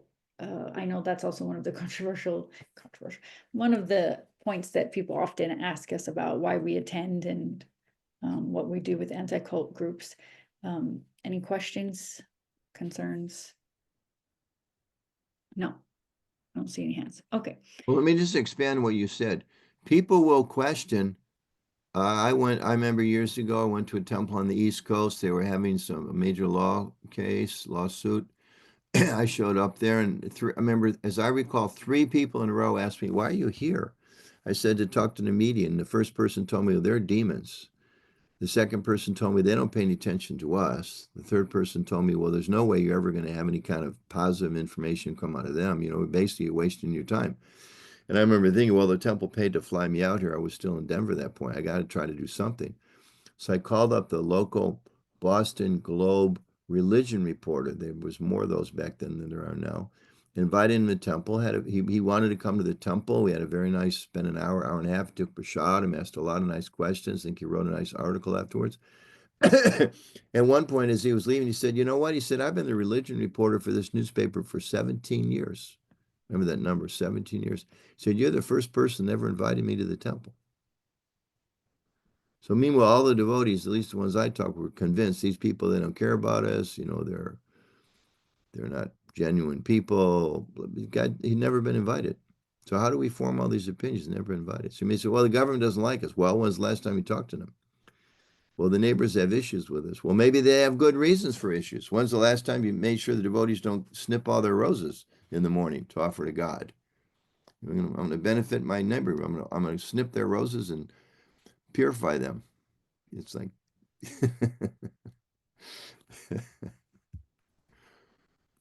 so you will get feedback. I'm just dealing with a situation this morning, getting feedback from some senior leaders of organization. Why do we need to do this? Why do we need to say that? Well, because we need to reach out and create a Sankirtan-friendly world. Yeah. Prabhupada said, make sympathizers. We need to make sympathizers. So one of the roles communications does in a leadership capacity is try to bring that balance. So Anuttara Prabhu obviously is a GBC and has so many other roles, mentoring devotees all around the world, but maybe locally, if you were to do this service, it's adding that balance to leadership's perspective, you know, being the other voice and saying, well, what about this? Well, let's think about their needs, interests, concerns. Sometimes we just get very stuck in our ways of things are done, always done. I have the video. Just going to pull it up now. It's a 2-minute clip, and then I will finish with just a few slides just to show you our resources. So please don't. Well, I'll just explain why you're pulling up. The clip that Kumar is going to show is from the 50th anniversary of ISKCON at Harvard University. You're going to hear from two scholars. One is a Muslim scholar who met Prabhupada, heard Prabhupada speak at Harvard in the same room where this is recorded some 20, 30 years before. Then you're going to hear from Tom Hopkins, who's one of the first scholars to ever meet Srila Prabhupada, and talk about how he's going to share his realizations about how important Prabhupada is in history. And it's very inspiring for us as devotees, but particularly want to kind of show this is the type of results that can happen by making friends with scholars, by building relationships with the academic community or the media community. I was just at the Religion News Writers Conference, I think I might have mentioned this like a few weeks ago, met a young woman reporter, has done a few things on ISKCON, and she's on her way to Gita Nagari to do a story about for Earth Day that going to go out all over the country. So maybe I played a small part in having that story come true by building a relationship with her. So this to give us an idea what potential is there with academics. I think you have to go back a little bit, Kumari.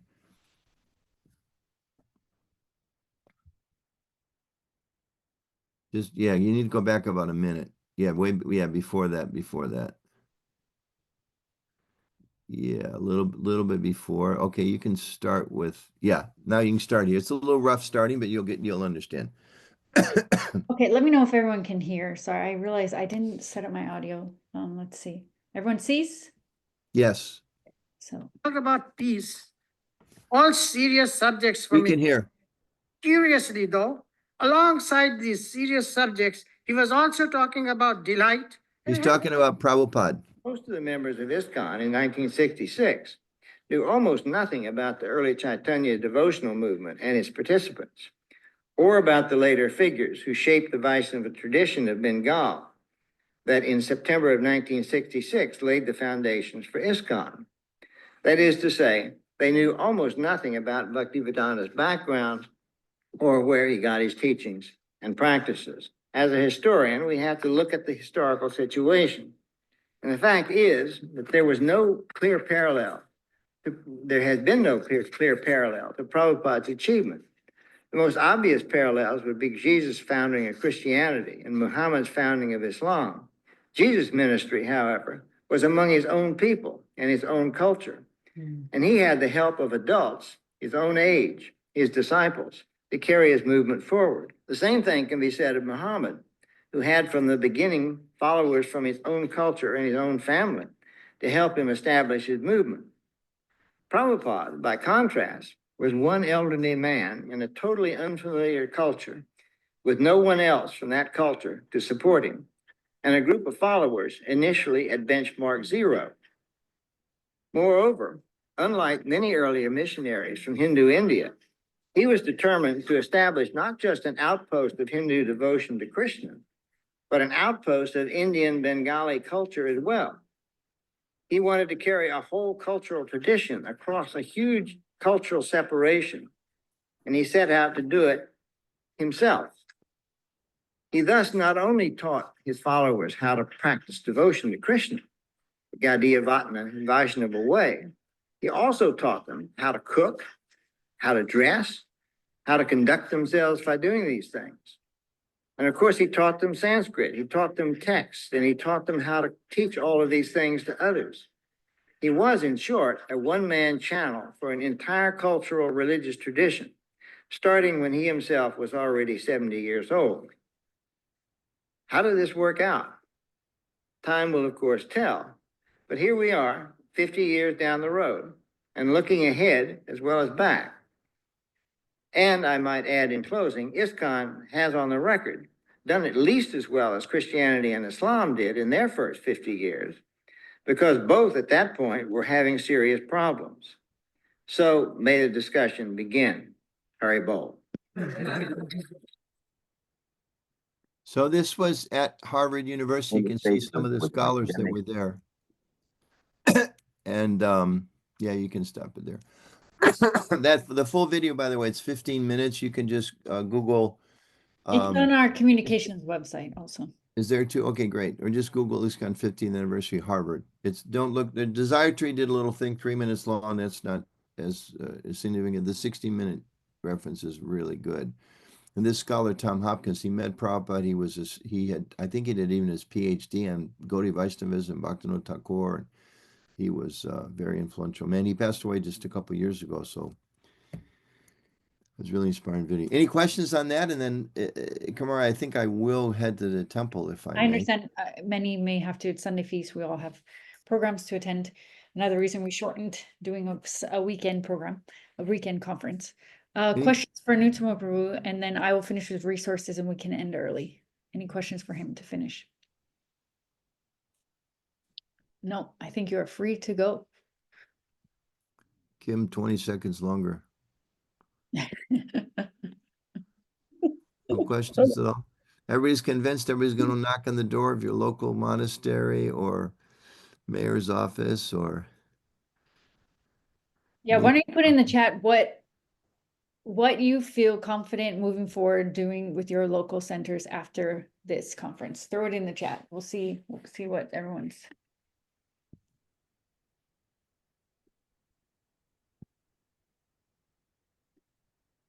Yep, Thomas, it was great. What are you going to do, Thomas?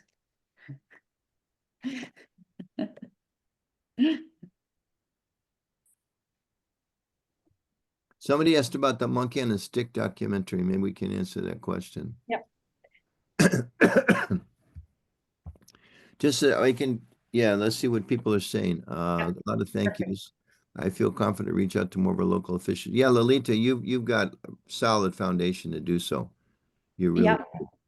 And Thomas, Chamber of one thing I mentioned yesterday, just to emphasize, part of it is you got to go back and think about your own community. You know, you invite the mayor to the temple and, you know, it's like, can I use the bathroom? Oh, no, you don't want to use our bathroom. Go next door. Go to the McDonald's across the street. Don't use our.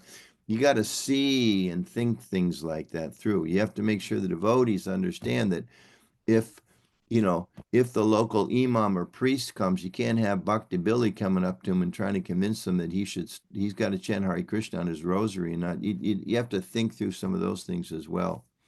Really, really critical. Just a quick one about the films. There were 2 films this last year and a half or so. One was produced by Peacock. One was produced by Canadian Outfit. Sphere Media, yeah. Yeah, and Peacock, we heard about it. We reached out to the producers, explaining to them the positive things, try to get a sense. There's more, we don't have time to get into it in depth, but either way, he flew myself and Rukmini out to the West Coast. We did an interview. The film turned out reasonably balanced because he was genuinely impressed. The more recent film, Monkey on a Stick, the first people that they heard from were former devotees of ISKCON. I drove all the way from Washington, D.C. to Toronto, which is about 10 or 12 hours each way, was interviewed by them, thought we're going to get a reasonably balanced production out of it, but at the end, he didn't use 5 seconds of my interview. We did our research. Kamari had a big role to play in this. We tracked down who funded them. It's actually sponsored by the Canadian government, who gave money because it's through their cultural film diversity program. And we had this private conversation with the Canadian devotees, with those leaders, and basically they kind of hemmed and hawed and didn't really do much. By Krishna's grace, the film has more or less been a flop. As far as I haven't met not one person who's seen that film. Now, when I go to this Dante Cult Conference, I'm expecting everybody's seen that film. They're probably going to show it during lunch, but you know, it didn't really have a big impact. And if it did, our message remains the same, which it was at that time. You know, these are events that happened 40 years ago. The organization itself was expelled from that community, was expelled from ISKCON. The leader was expelled from ISKCON. We worked with the law enforcement to put him in prison. That community realigned itself with our values, and over a period of probation, has rejoined the larger global society and is a very, very healthy community. Welcome you to visit today, yada, yada, yada. So, you know, you don't hide it, you tell the truth. And as communications people, part of our role is to shine the light. You know, if you got cobwebs in the closet, clean the closet. If you got a dirty bathroom, clean the bathroom. If you've got, this why, you know, part of the communications work, we helped make sure there's a domestic abuse policy. Not like, oh my gosh, domestic abuse, don't talk about it. No, talk about it, shine the light, make sure we have policies against it, do what you can to correct it. Leadership Misconduct Office, don't talk about it. No, you talk about it, you shine the light, you create systems, you make sure that we've got training for people. Child protection, you know, we know that that's a difficult one because there's always a question you can do more, but try to shine the light, deal with it in an open and honest way, and continuing to try to do that. So that's part of what we do, as we mentioned about needing to, you know, be a mirror, not just a mouthpiece, be able to look at ourselves. So lead to Priya, you know, everybody's complaining about the rotten chutney on Tuesday. Get that fixed before you bring the mayor on Tuesday, okay? Important. Thomas, question, comment? I was just going to mention schools, you know, contact with schools is a really important thing. So in New Vrindavan, when I was doing flyers for the Festival of Colors in the local area, I said, do you guys go by the schools? And they said, no, the schools won't let us place flyers. They're opposed to that. So I just figured, well, who should we talk to about that? Well, it's the superintendent of schools. So rather than setting an appointment with her office, I found out she was going to be giving out awards at the local science fair for the schools. I showed up to that event, introduced myself to her, invited her over for lunch, asked her if she'd ever been to New Vrindavan, and she said no, she was a local, had a lot of ideas about its history, obviously. So she came over for lunch, and as she was walking through the property, she's like, I've been here before. She went home and later and found a book that her father had bought for her at New Vrindavan when she was a little boy. Little girl. I just dropped the book in the chat. And she had been there as a little girl and had forgotten, and had such wonderful memories that kind of were revived of being there as a child. And that little book about Krishna defeating Aga, the demon. But anyway, it opened up the door for her to say, schools can't refuse for you to place a flyer. We have public bulletin boards at all of our schools that you have access to. So you let them know if you have any problems placing flyers at our schools to talk to me. And we were able to promote the Festival of Colors as a family-friendly local event. She also didn't know we had families living at New Vrindavan. So the fact that her school buses were coming up there. And so schools is another great place. And then it opened up a door for me to send letters to her principals to invite kids to come up and do cultural school tours, where we do a little yoga in the yoga shala and give them a little prasadam and take them around. So that's a really other big resource is your local school superintendent. Amazing. Let me just mention one thing about that. Whoever organizes that really has to be convinced. This quote from Prabhupada, it's not like propaganda to cover up what we're really trying to do is convert people. And we like this quote because Prabhupada said you're trying to make sympathy. We, you, whoever does this has to genuinely believe we're trying to make sympathizers. We are not talking to the priests because we want to convert them. I mean, God forbid they made, gave their life to their church. Fantastic. We want to inspire them to go deeper in their church. If any, maybe visiting our temple will give them deeper. I mean, I know when I do interfaith dialogues, I come out of there a stronger Krishna Bhakta because I see how Krishna is working through their traditions too, if I had any doubt about it. So keep that in mind. It's not that we're just, have this quote as like pretending, like, I taught a course one time in India, and I was talking about the need for like being honest and open. I remember one devotee, like the third day, said, you're serious when you say we should be honest and open, aren't you? Like I know you've been saying that, but are you serious that we're supposed it was like, yeah, duh, we're supposed to be honest and open. I had another question. I'll end with this. It's only one joke. Devotee raised her hand and said, I'm curious, you haven't talked about spies yet. Leadership course. You haven't talked about spies, how we need to have spies in every department to tell the leader what's going on. And I thought, Krishna, how do I answer that question? And then he gave me this idea, which was his idea. It was brilliant because it didn't come from me. I said, I don't know anything about spies, but I know about double agents. And he was like, wow, I never heard of what are double agents? I said, double agents are people that you think are spying for you, but they're actually spying on you. I said, you know the only solution? He said, no.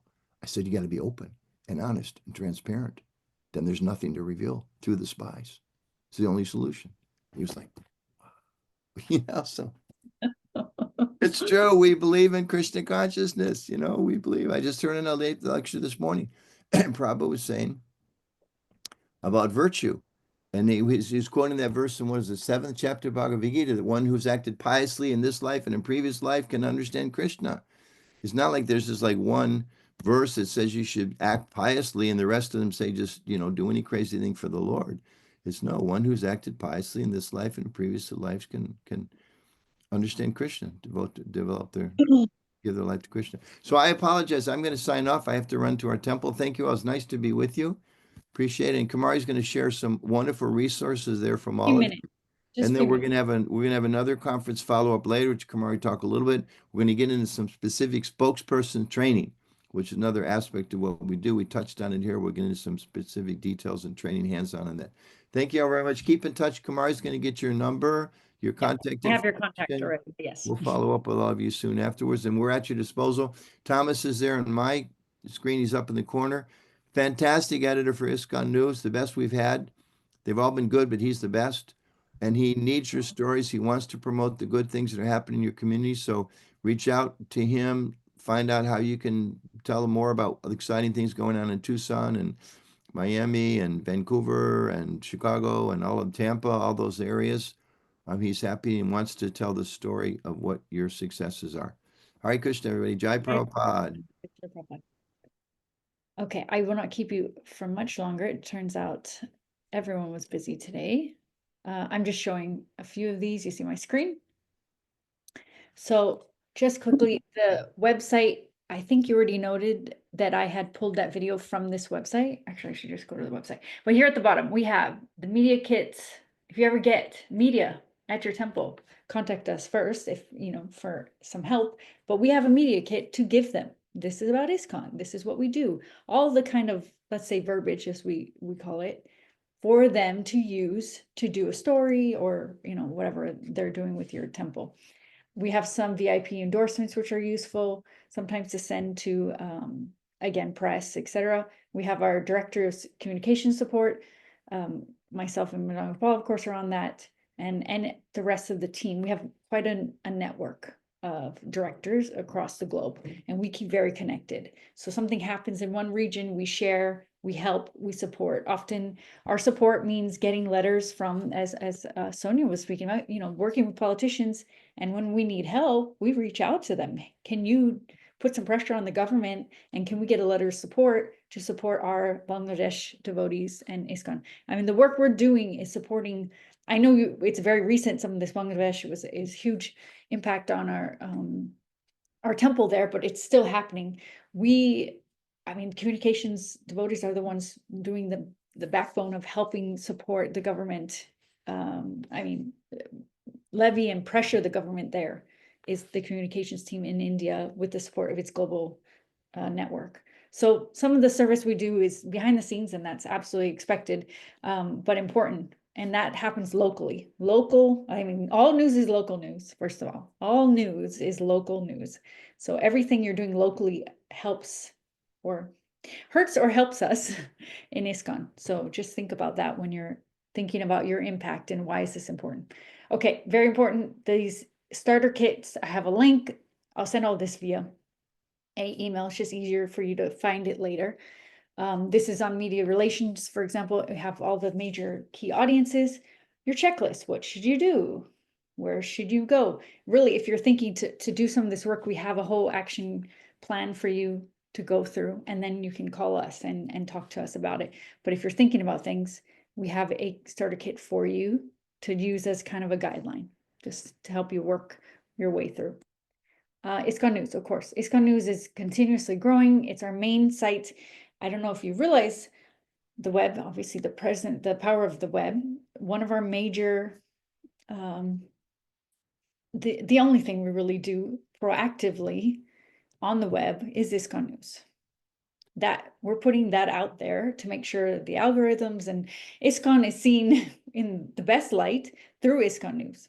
First and foremost, we're and authentically being genuine to our devotees and making sure they have an outlet to follow all the amazing things, sometimes bad news, but mostly great news going around ISKCON globally, but also putting it onto Google. And when you search ISKCON, most likely your first search is going to be an ISKCON News article. So just something that we're doing on the daily for the global ISKCON, because there's a lot of bad press from decades prior, and just showing the new ISKCON and new avenues that we're reaching, the people we're reaching through social media. It's all listed here. Can I say one quick thing Go about ahead, that? please. Sorry to be self-promotional. please. Look, there's so much information coming at you, I know, from so many different sources. So another thing we just introduced is a weekly newsletter. So on the top of ISKCON News website, you'll see a little button there, or at the bottom, just give us your email, and then you'll get a whole week's worth of stories in a single email and a weekly roundup, because we know it is hard to keep up with everything that's out there. So that's a nice quick way of staying abreast of what's happening around the world with different ISKCON centers. And important, I mentioned before, you can do an RSS feed, for those who are familiar, on your website of ISKCON News and have it going to keep a global, feeling to your website, keep your website fresh. You can put that in your newsletter. There's a variety of ways to use ISKCON News content. We are not about copyright. Take it, use it, and we can share that widely if that's useful for your center. So something to think about. And then I think lastly, of course, this is the in-depth course. I think it's 5 weeks long. That's how much we're dealing with communications training. Many people go through this and then take on, for example, I did this course in 2009 or so, and then took on some more leadership role in communications service, if that's something where you're thinking, direction for your seva is going. Last thing, our next training for North America, we're going to be focusing on specifically media and spokesperson training. So the idea is you will get this training. There's another registration just so I can keep tabs and keep numbers. We'll send this out through our main channels again. This training is how we see it is you could be trained to be the person when the media shows up, or you invite journalists to your center. At this moment in juncture, we didn't cover it because it's so specific. It's its own key audience with its own nuances. So please sign up for this. We're doing it in fall. It just took us about an hour to get the date with us three, because you can see Madana-gopāla and Anusma are very busy devotees. So just getting our team together, sometimes it takes a moment, but this is our set date for now in October. And that's all from me. Any questions anyone wants to ask me before we end for today? No. Aditi, I do come across with another news outlets like I think Palmho or Dandavats. So what are they? Are they not official? Okay, yeah. So you're asking about news Dandavats is a bulletin board of sorts. It's run by a devotee in the UK. It's ISKCON news, absolutely. It's sharing generally opinion articles and leelas and all those things. ISKCON Desire Tree, for example, also does very similar work on their web.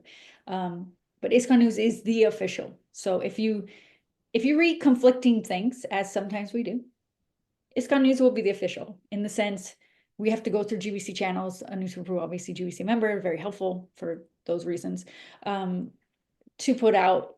If ISKCON Communications puts a statement out, we're going to put it on ISKCON News so everyone globally can say, okay, no, I can trust this went through the channels and it's official in whatever capacity you're looking for. So ISKCON News is the official, and those entities take our content, not really vice versa. Thomas, you want to add? Yeah, I was just going to clarify too that Dandavats is an aggregating service. So they're pulling Srimad Bhagavatam classes. They're pulling from many different sources. Sometimes it's problematic because they'll pull a story about a Ritvik group thinking it's an ISKCON group because they're using our ISKCON logo. But Dandavats will always republish everything that ISKCON News does. So they aggregate our content, and they don't produce content, but they're kind of gathering it from a lot of different sources. Same with ISKCON Desire Tree. They'll almost always replicate our content when they send out letters because we're the official source for that. Yeah. Makes sense. We're the source that gets funding from the GBC, for example. Not much. Not much, but we officially get funding to help run the website social team. We have a small team of 3 people at the moment, and North America, we help in a board capacity. So, yep. And I believe this is not specific to North America, right? It is ISKCON News is for across the world. It's global, correct. And as Thomas shared, one of our major audiences is India. We have a correspondent there in India. I think she's just in Mayapur region, or maybe Kolkata based. So she's always looking for news relative to, we try to cover regions and make sure regions get covered equally, but we're again a very small team. We covered 50 countries last year, for example, 560 stories, 50 countries, just in 2024. Yeah, so we definitely want to be global, but we are based, myself, Madana-gopāla, and Thomas are all North American. So, there is we're more aware of those stories. Let's say that. Yeah. Anyone else? No? Okay. Oh, sorry, Sonia, go ahead. Yeah. Can I just share something? It's not directly on this topic, but we're talking about, we were earlier talking about working with the Hindu organizations. And I just wanted to share something that we've done in this area very, very successfully. I've been involved with communications with Anuttama Prabhu since mid-90s. He moved here around 93, and then I've been just involved with that. But we have a local organization which is, called the United Hindu and Jain Temples Association. And I've been on their board, my God, 25 some years now. But we have worked with them extremely successfully with mutual respect, and just, using them, again, when we were talking earlier about, are we Hindu, yes and no, depending on where, the situation takes us, or what the circumstances are. And in the past, we have used them whenever we've had issues around the world, because, being based in DC, Anuttama Prabhu does all the heavy lifting. I just happen to be working under his wing directly, so I get a lot of advantage of, knowing and learning a lot from him, firsthand. But definitely, like even international issues, we deal with locally, but we deal with through the Hindu organizations. We have them write letters. We have them do things for us. We'll go to the congressmen here and the senators, because, all of our states, senators and all are based right here in DC. So we use them as a leeway also to get, letters from them and use them for our international issues, which we've done, over the years successfully. But again, it all starts, I'm just reiterating this point that Madana-gopāla Prabhu earlier made about being consistent. Being consistent in building your relationships. It's a process. It is not just a project. We're not looking for an immediate result. And I kept hearing this again and again throughout, yesterday and today. And so I just, want to say that, it's very important that we all put our energy out.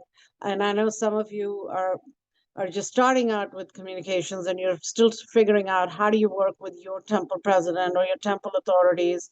And my 2 cents worth of just one tiny bit nugget advice is start building relationships if that is of your interest.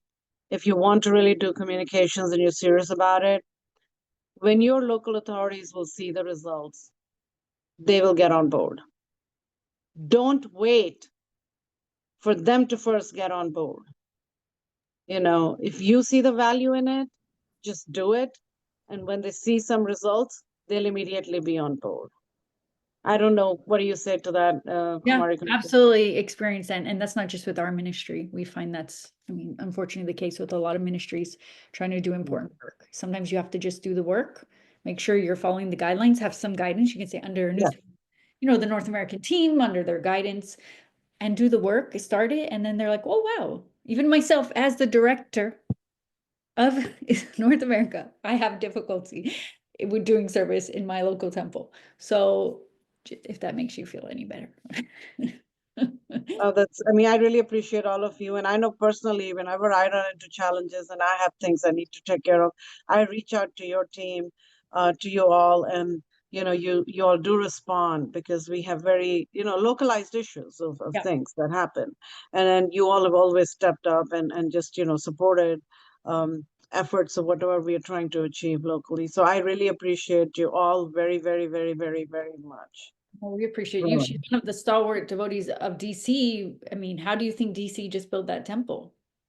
Yes, absolutely. Through the work of communications under her guidance, absolutely is how we just got that amazing temple, which many of you might have visited. I haven't yet visited the new temple. It's just amazing. So it's a lot of people behind the scenes doing hard work. And I appreciate everyone and appreciate those who are going to now join us possibly in different capacities. I'll leave with this final note. Find something that you're interested in within the communications. There's so many key audiences. For me, it's youth and interface specifically, which I really resonate with. And then you can be consistent. Otherwise, doing something that's a little outside of your, I don't feel comfortable, that it doesn't make sense. You're not going to be consistent. You're not going to go the long way. So if there's something, if you're really feeling serious and interested, find a key audience you like to work with. I like also neighbors. I like to be the neighbor friendly face and be like, hi, I'm so sorry. That's comfortable for me to be very apologetic and it won't happen again, and then work with leadership to change policies. That's something I enjoy doing. So for all of you, think about that when you're moving forward, and be in touch with us. Me, Madana-gopāla, we're good. Anushka, a little harder to get by WhatsApp and things, but we will respond quickly. He's very, very busy. You see that. But when things are more, higher level issues, we'll get Anushka involved as well. So please contact us. We are your resource as well. Yeah. Thank you all so much. We are finishing at 1 o'clock, but I hope you have a lovely rest of your Sunday. Manchakova to Kripa Sindhu. Krishna. Jai Srila Prabhupada. Thank you so much. Thank you. Appreciate you. I'll be in touch via email. Don't worry. I'll give you everything via email. Thank you. Thank you. Hare Krishna. Hare Krishna.